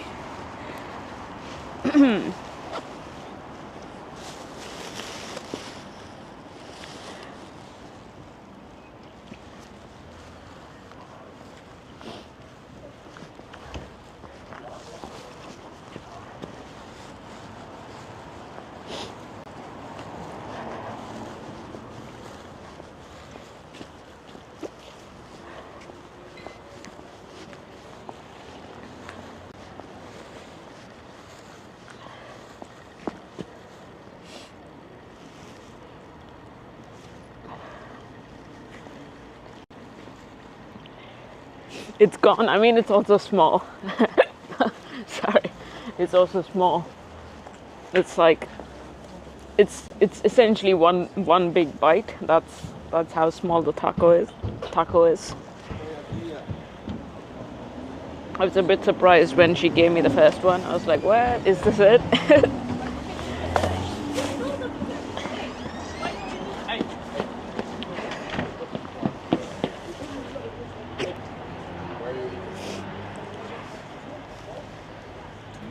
It tastes pretty good, but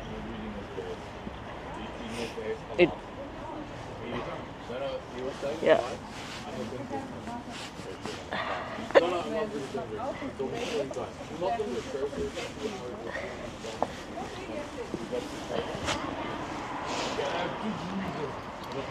It's been deleted for sure. I mean, I should. If I did like a big ride, 8 of them would be gone for sure.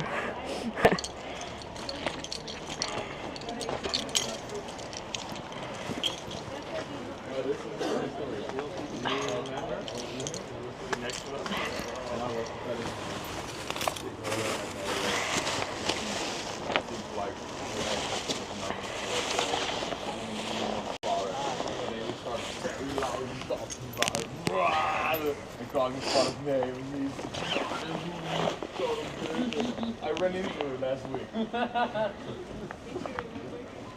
Well, he was embarrassed.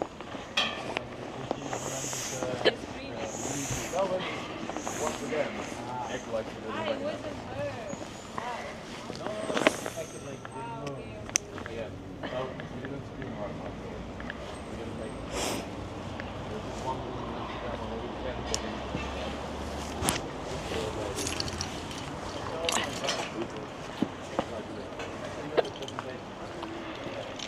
All right, now what?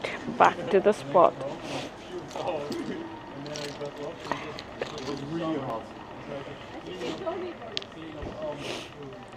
It's time for some podcasts because I gotta go on the same route. Just pretty dang boring. I think it was very sunny and I got like heat stroke almost, and then I got into Chat. We're gonna play some podcasts. We're gonna play some podcasts chat.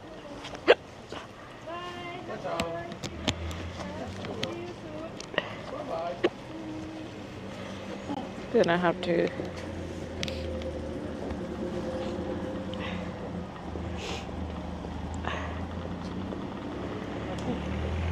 Yeah.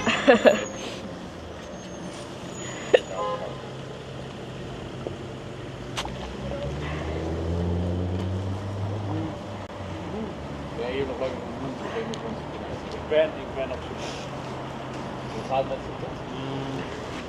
Je had met een hypotheekadviseur gesproken. En je wil ze opnieuw kopen? Ja.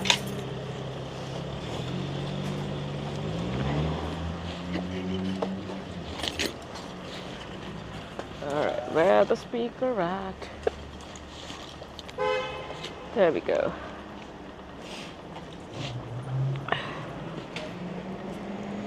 Okay.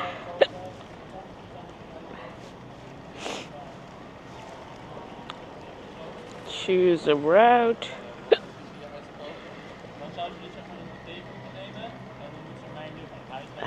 Okay. Power up. Okay.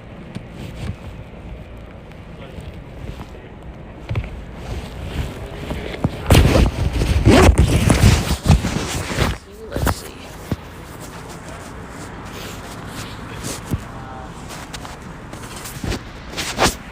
This is the outside of the spot.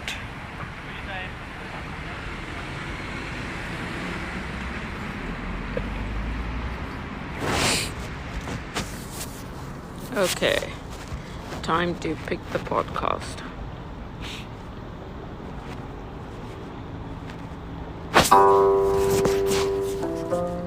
The icebergs were beautiful.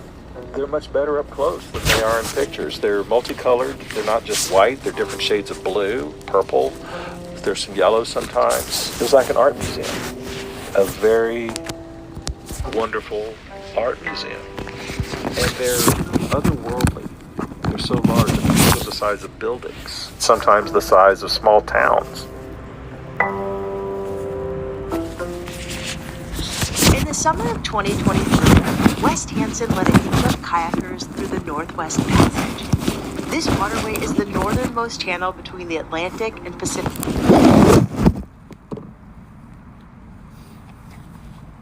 Okay. Okay.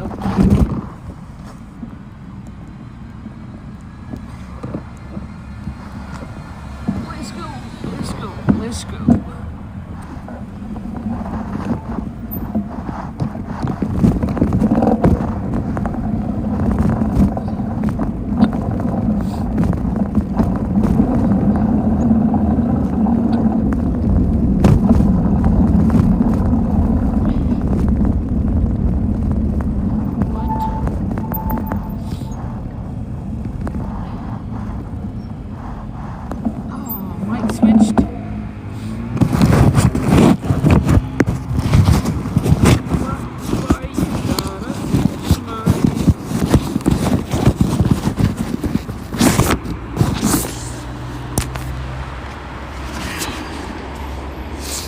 Oh yeah, it did.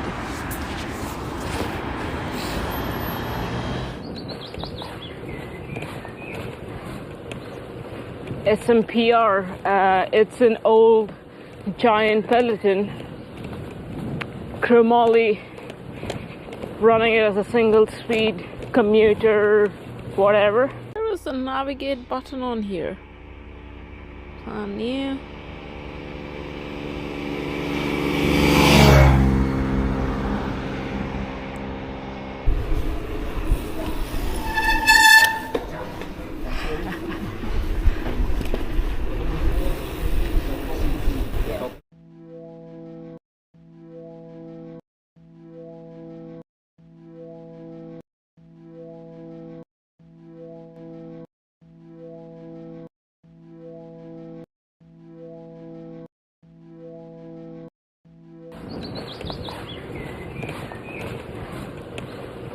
SMPR, it's an old giant peloton. Chromoly running it as a single speed commuter, whatever. There was a navigate button on here.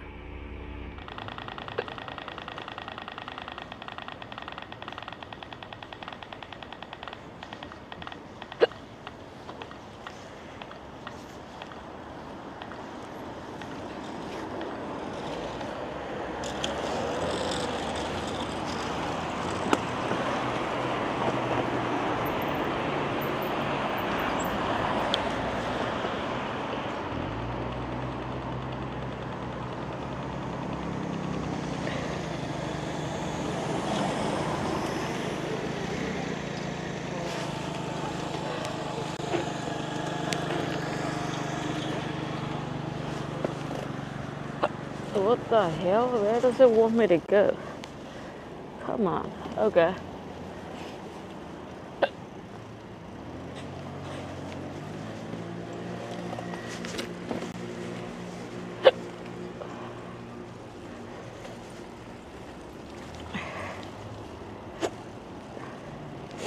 Alright, we should be back to the actual mic now.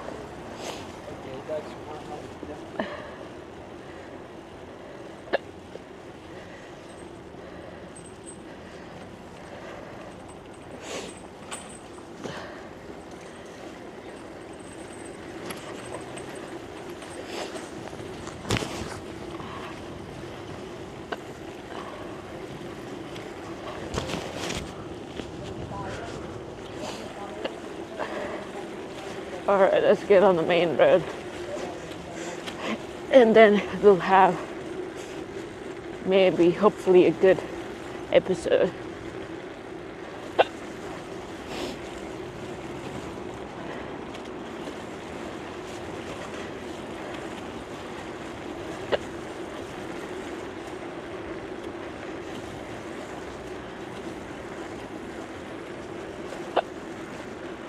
Oh no. So many.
Pacific Oceans, and it remained frozen for thousands of years, preventing any crossings until recently.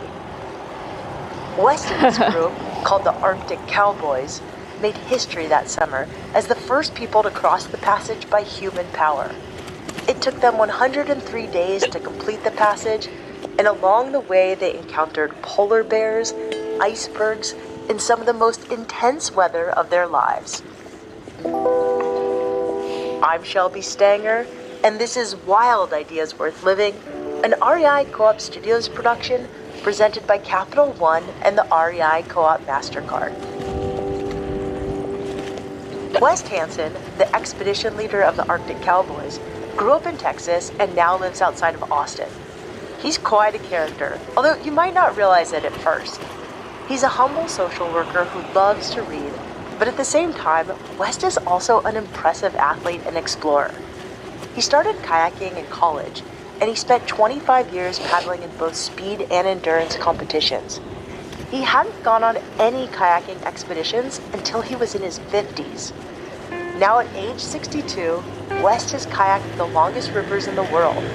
His first expedition was in 2012 when he paddled the entire length of the Amazon.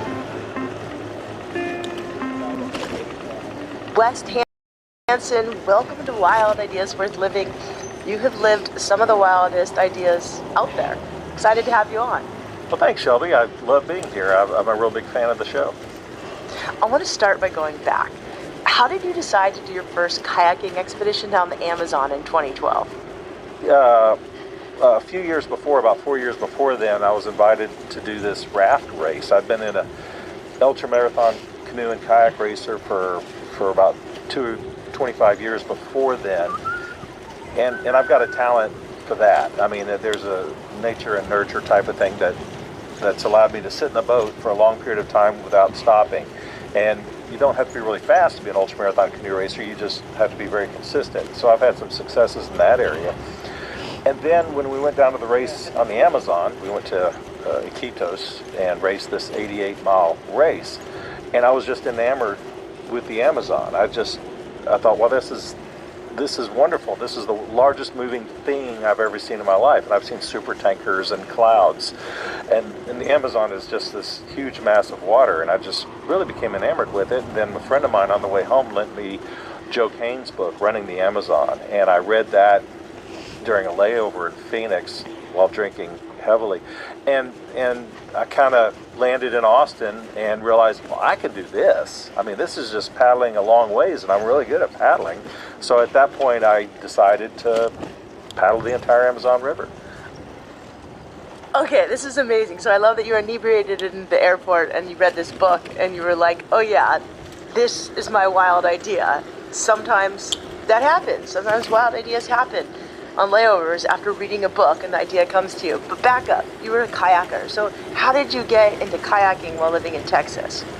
Well, there's not a lot of water here, especially now with Johnny, and that's a really good question. In college, back in the early 80s, I was attending school at Southwest Texas State University, home of the Bobcats and the Mighty Bobcat Band. And I took a kayaking course. The Guadalupe River is nearby, and the Guadalupe actually used to have water in it before the succession of droughts hit for the past couple of decades. And I learned basic whitewater skills, and for about 10 years I did a lot of whitewater until, as you can imagine, the water kind of started drying up, and I saw these guys out racing in these ultra-fast carbon fiber racing canoes and kayaks, and I thought, oh, well, let me give that a shot, and did that for, like I said, about 20 years before going to Peru. And there's several series across the United States, these ultramarathon races. Those are over 100 miles, and in Texas we have the 260-mile Texas Water Safari, which starts in San Marcos and ends on the Gulf of Mexico. And it's nonstop. You go several days without sleeping, and you just keep moving. So I got really good at that, and that led straight into the expedition canoeing and kayaking, because you use the same mentality, you eat the same foods, and you go without stopping. So it was this one outdoor education course that planted a seed, and you liked it. It was a PE course in college, yeah, and I really liked it. I'm not sure what drew me to it. I mean, I've never really canoed growing up. It's just, it seemed kind of neat. And to tell you the truth, I'm not enamored with canoe and kayaking. I know that sounds strange because I've made an expedition career out of it, but I see it more as a means to get where I want to be, where no one else is. I've taken this skill that I'm inadvertently good at and let it take me to where I want to go. Check it out, chat, a tram. I don't know, because I don't know what makes someone a bad paddler. I can sit for a long time and move my arms in a forceful way and propel myself. And I don't get bored by it, which is strange because my attention span is that of a gnat. But I can sit for days on end and paddle and not be bored and just kind of get into it. Well, I think if you're paddling in an area that is fascinating and captivating your attention and it demands so much focus, like the water is constantly changing when you're moving on it. And everything underneath you is changing and everything around you is changing and above you is changing. I mean, you have to be in almost a meditative state when you're paddling. The last thing I think of usually when I'm paddling is paddling. I'm thinking of songs. When I'm either bored or stressed out while I'm paddling for, 10 hours a day, I'll build a house because I was a home builder also for part of my career. And I'll start this perfect house, we all have in our minds, and I'll start it from the ground up and building the foundation and go up. So it's rare that I think about paddling when I'm out paddling. After competing in kayak races for over 2 decades, West became interested in going on an expedition. In 2012, a well-known kayaker found a new source of the Amazon River, which extended it by roughly 90 miles, surpassing the length of the Nile River. West wanted to be the first kayaker to paddle the entire river from this new source. I've mentioned this before, but back in 2011, I actually stand-up paddled a small portion of the Amazon River, maybe 50 miles of it. But the entire river is 4,200 miles long and runs from the Peruvian Andes all the way to the Atlantic Ocean. How did this expedition come together? Who was there? Well, I didn't know anything about running an expedition, so I grabbed as many people as I could, and we had a mentor, Piotr Liniensky. Coming soon. Pack rafting. The Amazon from the old with the bike and the pack raft. He was the first one to do that, running an expedition back in the mid-1980s. Soon. So we decided, okay, we're going to be the first expedition from this new source. And once again, not knowing anything about how to run an expedition, I threw the kitchen sink at it. We took way too much gear. We had way too many people. And I knew that at the time I didn't know what I was doing. And I knew I was probably doing too much, but I'd rather do that than not enough. And so I got these whitewater experts to help make sure I lived through the first 500 miles, which is uncharted whitewater through the Andes. And then once we got down to the flat water, I switched teams to these ultramarathon canoe and kayak racers I knew from Texas. By the end of the trip, we dwindled down to just 3 of us. And we started with 17, which included a really large bank crew. So I just threw everything I could at it. And I recommend that for anybody if you're starting out an expedition. Learn from the people who came before you. Someday, Don't for doubt sure. what they say, even if you think you know better. How Sooner many the days better. did it take you to do the whole Amazon? 111 days from start to finish. Was there any moment that just was like awe-inspiring? I know for me, there was a time where we paddled into a clay lick and all of a sudden these macaws went flying, these wild parrots, and it was just like, you couldn't make this up. Like, it was so stunning. Well, every moment on the Amazon was stunning. From the howler monkeys, which made this macabre sound that traveled for miles. Those were, yes, they were very loud, very fascinating. Sounded like wind a lot of times. But probably outside of the whitewater, which was scary, the most jarring incident was right at the end, after we had paddled 111 days and we were facing the Atlantic Ocean, which was about 70 miles west of the city of Belém. So we're out there past Belém, heading towards the Atlantic Ocean to where the Amazon officially ended, which is out in the middle of nowhere because it's all mangrove swamps. There's no cities, no lights, there's nothing. And we had been paddling for 27 hours nonstop. There's really nowhere to land, and we came upon this sand island And so we thought we'd get some sleep and then we'll paddle the remaining 12 miles out to the ocean and turn around and come back. And we camped on this island, and after 2 hours, we were woken up because the tide came in from the Atlantic and rose 12 feet. And we had to pack the tents real quickly, shove in the kayaks. But now it's 10 o'clock at night. We can't see anything. And we thought, well, let's just go ahead and paddle this final 12 miles and get this over. It's out Long in the middle time of nowhere. since I sat in a Well, kayak. the tide wouldn't finish coming in. I've never So been for in a 6 kayak. hours, the Been two in a surfboard kayaks before, that we were in, I was in a solo and my but buddies never were a in tandem, kayak. paddled against the Atlantic Ocean as it met the Amazon. Now the Amazon is 90 miles wide there. And so the force of the largest river on earth was meeting the Atlantic Ocean, and it was generating these massive waves that we had to paddle straight into, and they just kept getting bigger and bigger the further we got out into the water. And then I'm watching the GPS at this time just to see when we turn over, how we can turn around, and the waves are getting to be 30 feet tall. And we were so afraid that they're going to break. Now, the only way we could see them at night, how tall they were, was when the stars blacked out. You could see this mountain rolling towards us, this mountain of darkness where the stars Yeah, weren't those any longer good on ones the are horizon. expensive. And we'd have to rush up and paddle up to the top of these 30-foot Not gonna happen. swells, these very This steep month, swells, for and instance. then race down the other But side, and it would bury the need bows to of our save kayak, up and we'd pop up and and stuff. rush up the next one before they rolled on top of us. And it was, yeah, it was a sphincter tiger, that's for sure. And so about 3 in the morning, we finally hit the point where it was all Atlantic and no longer the Amazon, past the mouth. And so we paddled another couple of 100 yards. Then I called it, and we turned around and raced for the nearest shore, which was about 5 miles away. And that had to be one of the scariest things I'd ever done. So that was an exciting moment. After the Amazon, West got the itch to go on another expedition. Months of research led him to the Volga River in Russia. The Volga River is the longest river in Europe.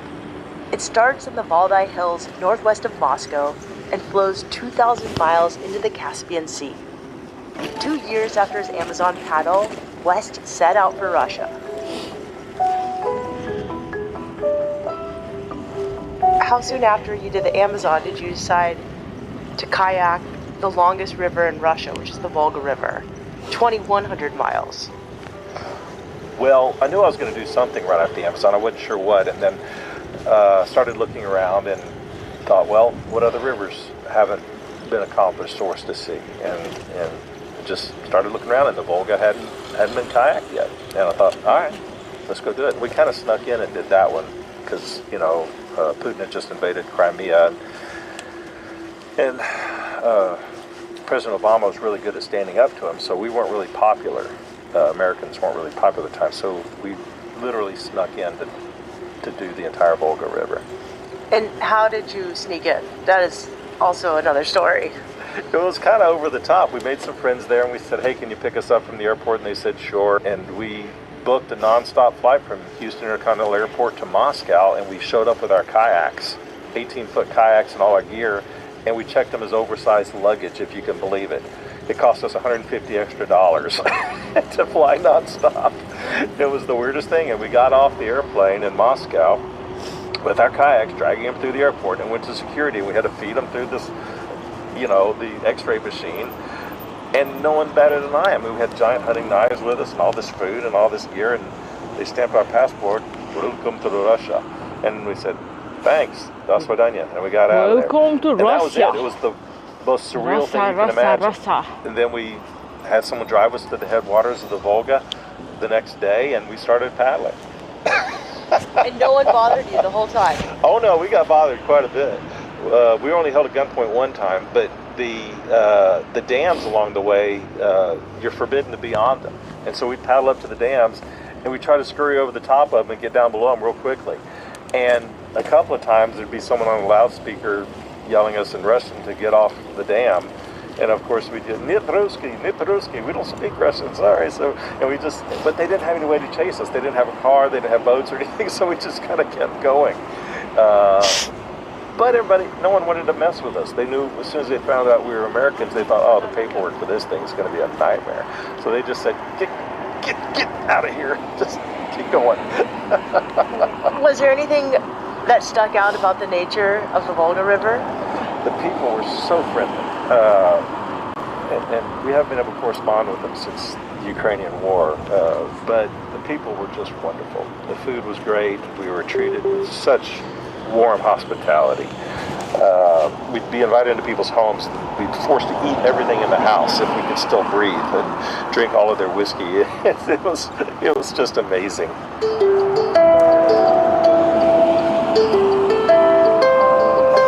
Russia is sparsely populated, and as much as West loved meeting the locals, he was also impressed by the beautiful nature he saw.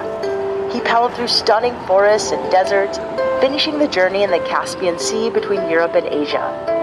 It was a trip of a lifetime, and it was clear to West afterwards that his career as an expedition leader was far from over.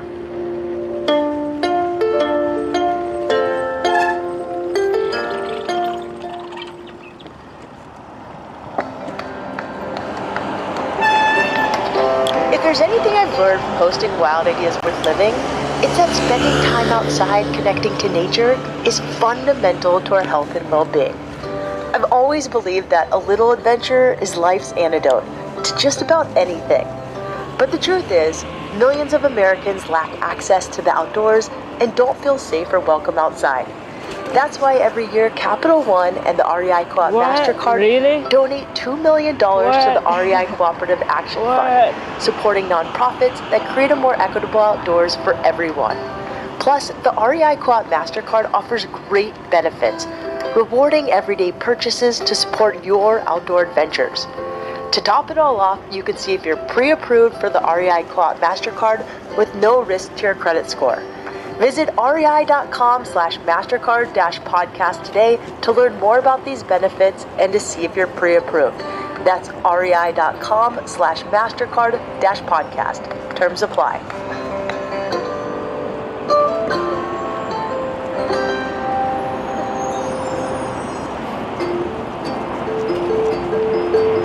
As an avid surfer, I spend countless hours in the San Diego sun, chasing waves and going for runs on the beach.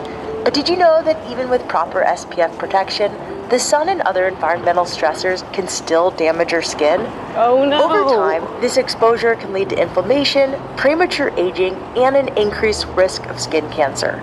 That's why daily after sun care is just as essential as applying sunscreen, and why I'm excited to introduce you to Terns, a San Diego-based company committed to redefining what it means to have healthy skin. Crafted by world-renowned scientists, Terns high-performance products are powered by a potent blend of marine and natural ingredients, promoting optimal skin health. I personally love their flagship Everyday Moisturizing Lotion, which helps restore and repair your skin barrier after a day of surfing. And for those intense sunburns, their Mayday Gel Cream promotes rapid regeneration. So whether you're catching waves or hiking trails, I highly suggest making Terns a part of your daily routine. Check out their incredible line of products at terns.com, that's TERNS.com, and use code WILD to receive a 25% discount off your first order. That's WILD at checkout to get 25% off. I need to learn how to side hop. That would make my life so much easy. Because even I always feel like if I lift the front wheel at a wrong angle, I'm going to hit the curb. Started kayaking in some of the most remote parts of the world, she couldn't get enough. In 2021, Wes decided it was time to go after his next wild idea and started researching the Northwest Passage in the Arctic. The Northwest Passage is a body of water between mainland North America and the North Pole. For as long as humans have been around, the Northwest Passage has been frozen over, making it impassable. Over the last couple of decades, however, climate change has caused it to thaw, opening up the waterways. Still, conditions are unpredictable, and up until 2023, no one had successfully paddled it. Wes knew with preparation, skill, and the right mindset, kayaking through the Northwest Passage was a challenging but attainable goal. So how did you get the idea to kayak the Northwest Passage? Well, my daughter graduated from college, And so I thought, okay, and she's kind of launched on her own. She's working on her doctorate, and this is about 4 years ago. So I thought, what's next, you know? And so I looked around to see what hadn't been done, and then I noticed several folks had tried to kayak or row the Northwest Passage. And so I started doing my research into that and talking to these people, did all the research I could to find out what's going on and what happened that they didn't succeed. And so I integrated that in my plan. And we went up in 2022 on a 3-person team in solo kayaks. And we only made it about 260 miles, and we didn't succeed. But when we went up there, we met people who were later to become our friends, who were part of the Inuit communities. And we learned so much. So we came back the next year, which was in 2023, with different kayaks and with a different mindset. And that's when we were able to succeed. Yeah, indeed. It's all been done. Wes doesn't consider his team's 2022 attempt a failure. In fact, it laid the groundwork for a successful crossing the following year. On that first try, Wes learned that instead of traveling by individual kayaks, the team needed to have double kayaks, which were bigger and had more space to carry supplies. Because the weather would also play a bigger role than it had on previous expeditions, Wes would need to account for extra time and resources. It was inevitable that storms and ice would hold them back from time to time. Luckily, on his first attempt at the passage, Wes met some local Inuit people who shared their knowledge with him. They taught him about wind, weather patterns, and even polar bears. Over the next year, Wes assembled a team of 3 other paddlers, his friend and previous expedition partner, Jeff Weisty, and endurance kayakers, Mark Agnew and Eileen Visser. They called themselves the Arctic Cowboys. What did you guys have to prepare for? Specifically, what dangers did you have to prepare for before you set off? Well, right off the bat, everybody thinks of polar bears because, you know, that's where they live. That's their home. And so before we went up there in 2022, fortunately, on the internet, Facebook in particular, we found a lot of polar bear experts in Texas. You would be surprised at how many people are experts on polar bears in Texas. But once we got up there, we learned it was a lot different than our Texas experts wanted to tell us. But it turns out they weren't as big a problem as we thought. We were well armed. We got gun permits to carry, and they strongly urge you to do so because, you know, polar bears do kill and eat people. But, you know, we never had to shoot any polar bears, fortunately, because they were able to be scared off. And we had these sensors, movement sensors around our tent. When we'd sleep at night, it would go off if anything walked near us, and they worked great. So polar bears were more curious. They really weren't that big of a problem. Ice was an issue. So this ice that drifts through can crush you. It moves very fast. It can block your way in a matter of minutes, pin you in. It kept us on shore for weeks at a time when we were first starting out. And you don't want to get near an iceberg because it could roll over on you at any given minute. Can you talk to me about what sort of planning and prep goes on before you even leave? You try to gain weight, and I recommend that to anybody going on expedition. Eat a lot of junk food because, as I mentioned, it's hard to carry fat with you. Fat is a very heavy part of your nutrition that's hard to pack into a kayak, so we didn't have hardly any fat with us. We took nuts and trail mix and things like that, but it's just not enough. And we were out there for 105 days or so with only one resupply point. And so I lost about 30 pounds, but you just got to try to gain as much weight as you can. We don't really work out to prepare for this. You just get out there, and if you know how to paddle, then you just keep paddling and you kind of get in shape along the way. What kind of gear did you need to have, though? Well, for paddling, we needed dry suits, and they make these dry suits, and we wear an underlayment underneath it that keeps us warm while we're moving and keeps us fairly dry. And the warmth comes from the dryness. So they have tight gussets around your wrists and your neck, and they're full body, and you zip yourself into them. So you stay fairly dry. I didn't and if you see don't the stay trailer. that dry, you still stay somewhat warm. Then off the water, it'd be just general gear that you would think to stay warm. And some days we're warm enough up there that we were in t-shirts and shorts on the land when we first started out in the summer. Okay, and then you guys ran podcast. into a lot of polar bears. Yeah, so during the first half, there's polar bear sightings almost daily. They would wander into our camp a lot. They didn't want to be around us. They were much smarter than we were. They were just curious.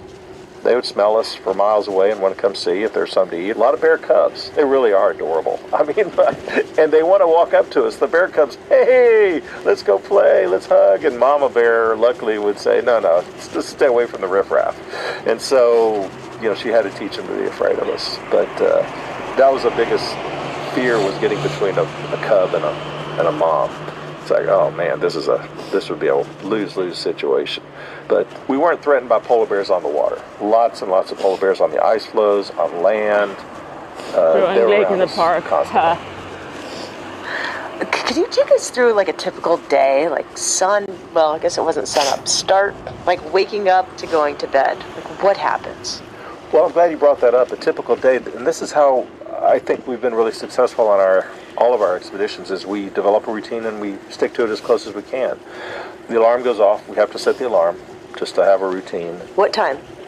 It all depends. If there's daylight, if we have night and day, then we have the alarm 2 hours before the sun comes up. Otherwise, it's just somewhat arbitrary. We try to stick to a normal day-night pattern even when there's 24 hours of daylight.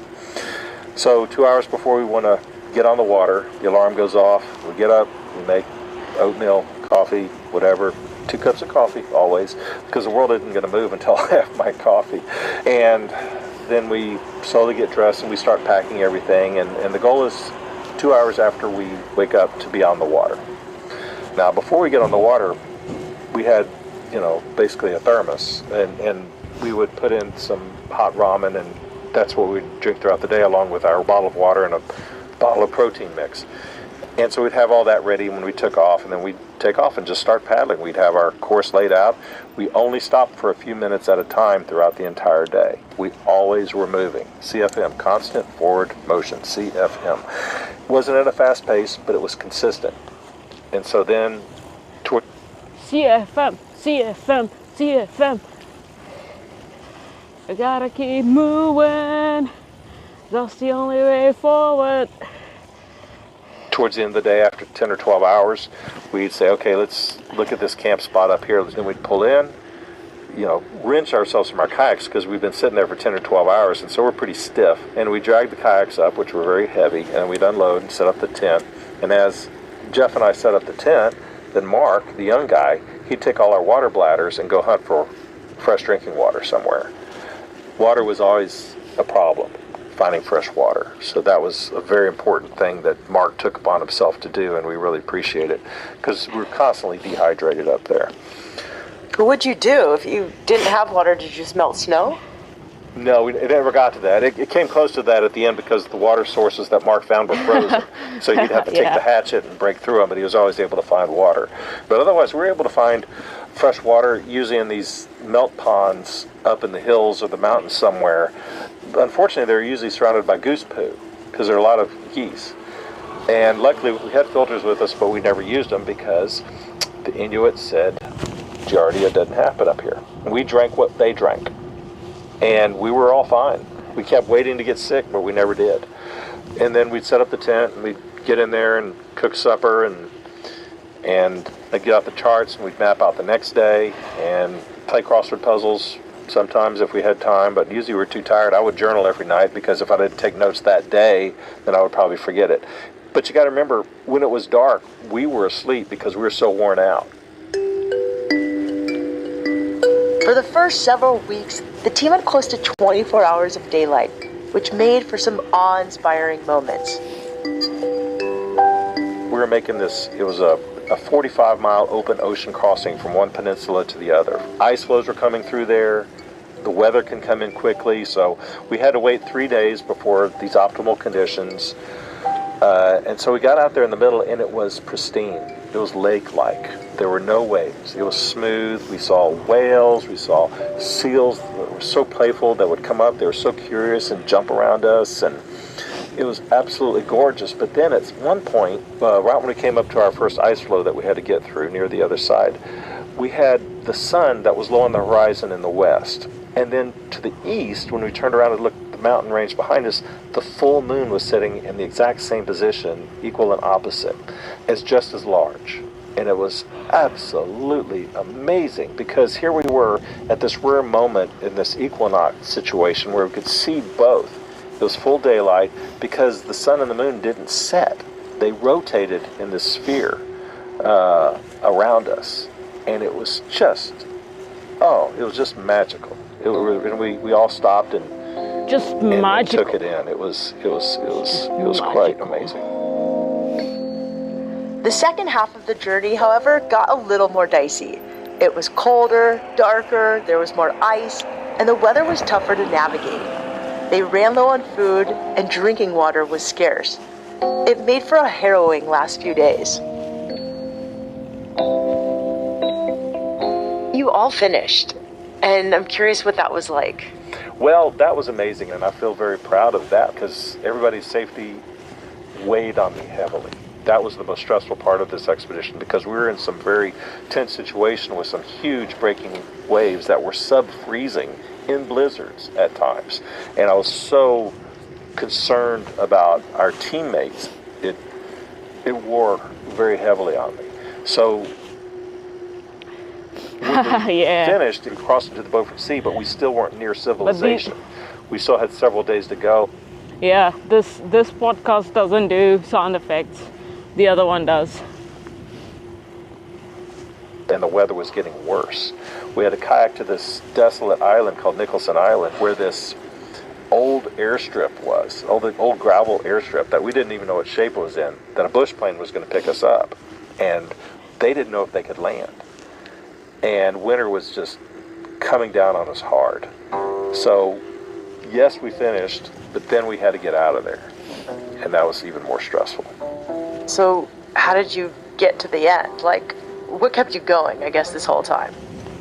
Well, there's no option. I mean, seriously, what are you going to do? There's nowhere to pull over. No one was going to come get you.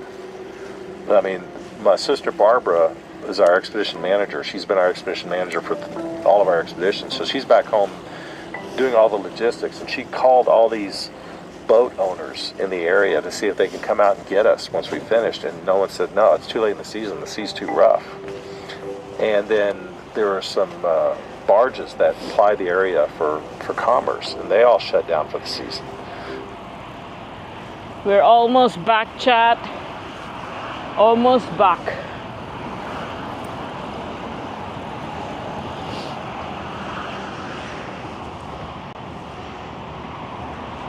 Because she had arranged for a barge to pick us up out there in the Beaufort Sea, and they said, "No, we're not going out there anymore."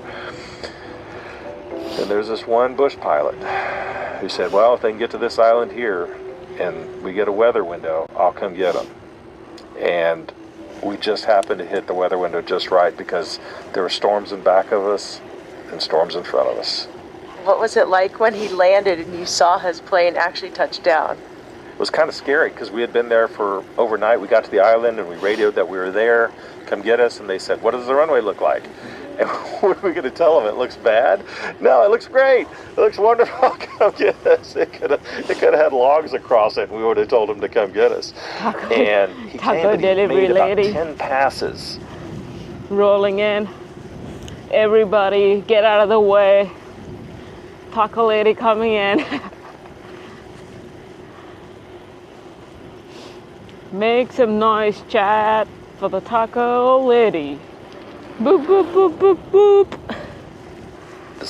At about 20 or 30 feet above the terrain to make sure it was clear. And we thought, he's not going to land. He's going to take off. And he let us know if he gets there and it looks bad, I'm just turning around and going home. So it was very tense waiting until he touched ground. And once he touched ground, we had to cut the last 4 feet of our kayaks to fit inside the bush plane. And once we got those loaded and took off, I was able to relax. You had to cut the kayak? I'm surprised you even took it home. Yeah, I got it here. And I'm going to put them back together.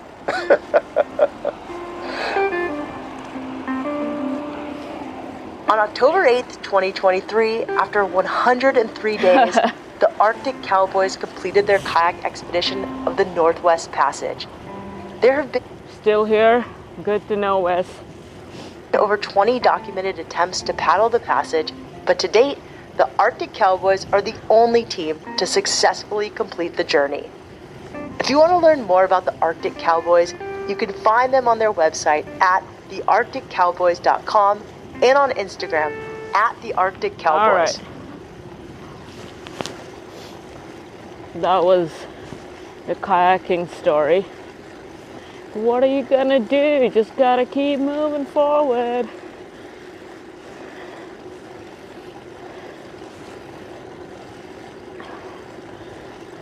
Fire by fire and still warm.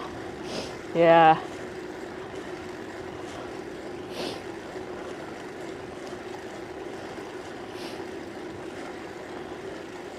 At least the filling to the taco ratio was not too bad.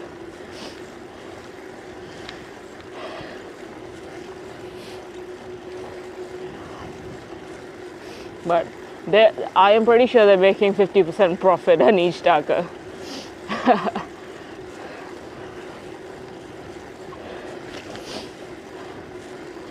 But that's how you gotta run a business. How else are you gonna feed yourself? You know. That's how it goes.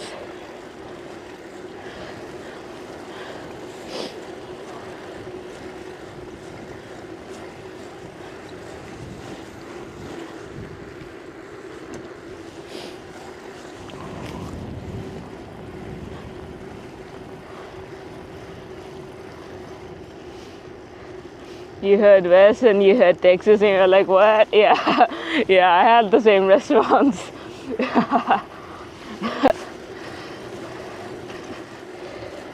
In my head.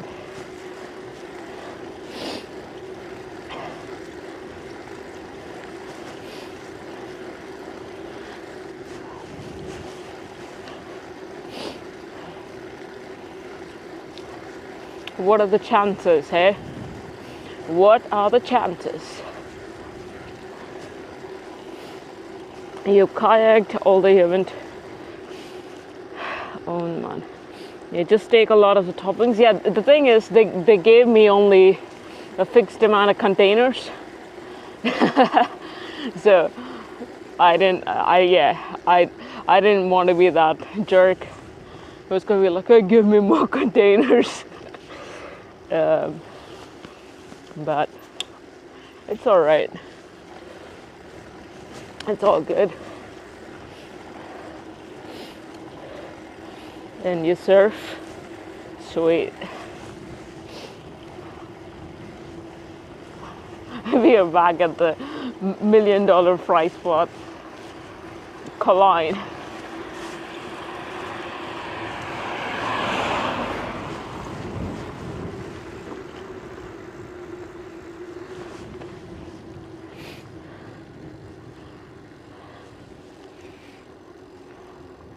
No complaints.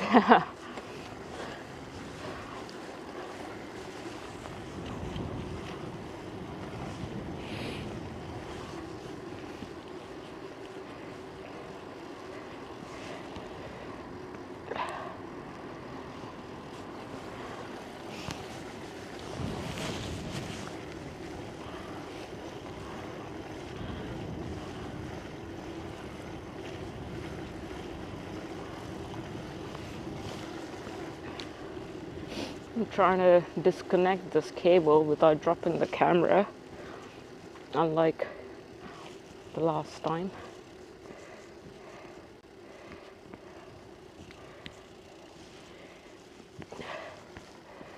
Alright, I better not do it.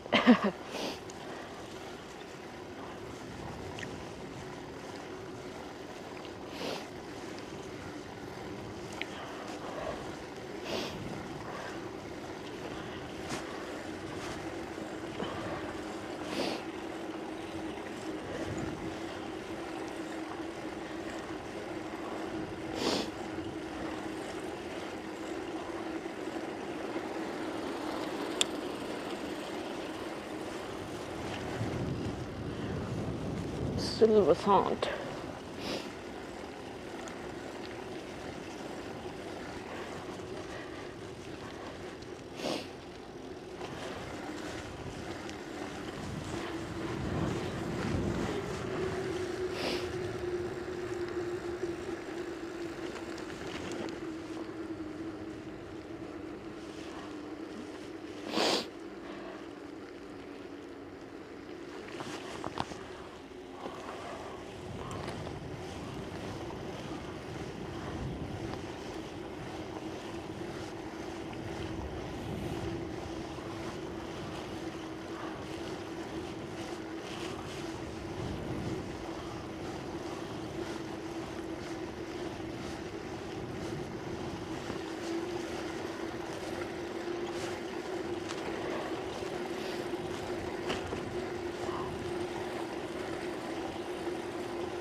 Oh yeah, last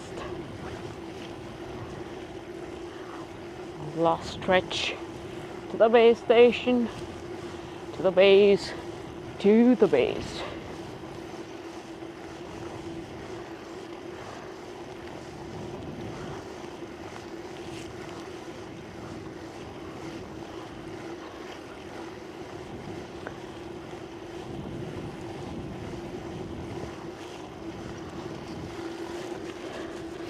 You're about to head out to chase one of the local Strava segments. All right, have fun and good luck.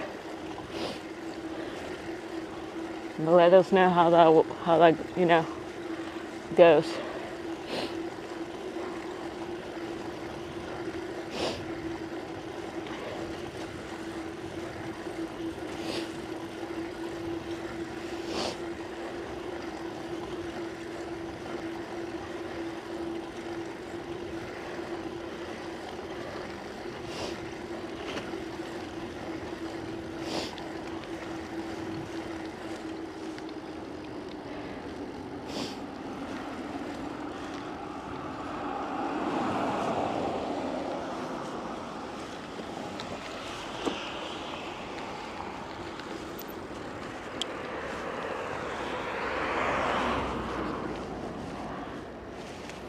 All right, chat. Thanks for hanging out. It was a good couple of hours, though it was just around. We didn't, per usual, get a lot of daylight, though. That's how the winter goes.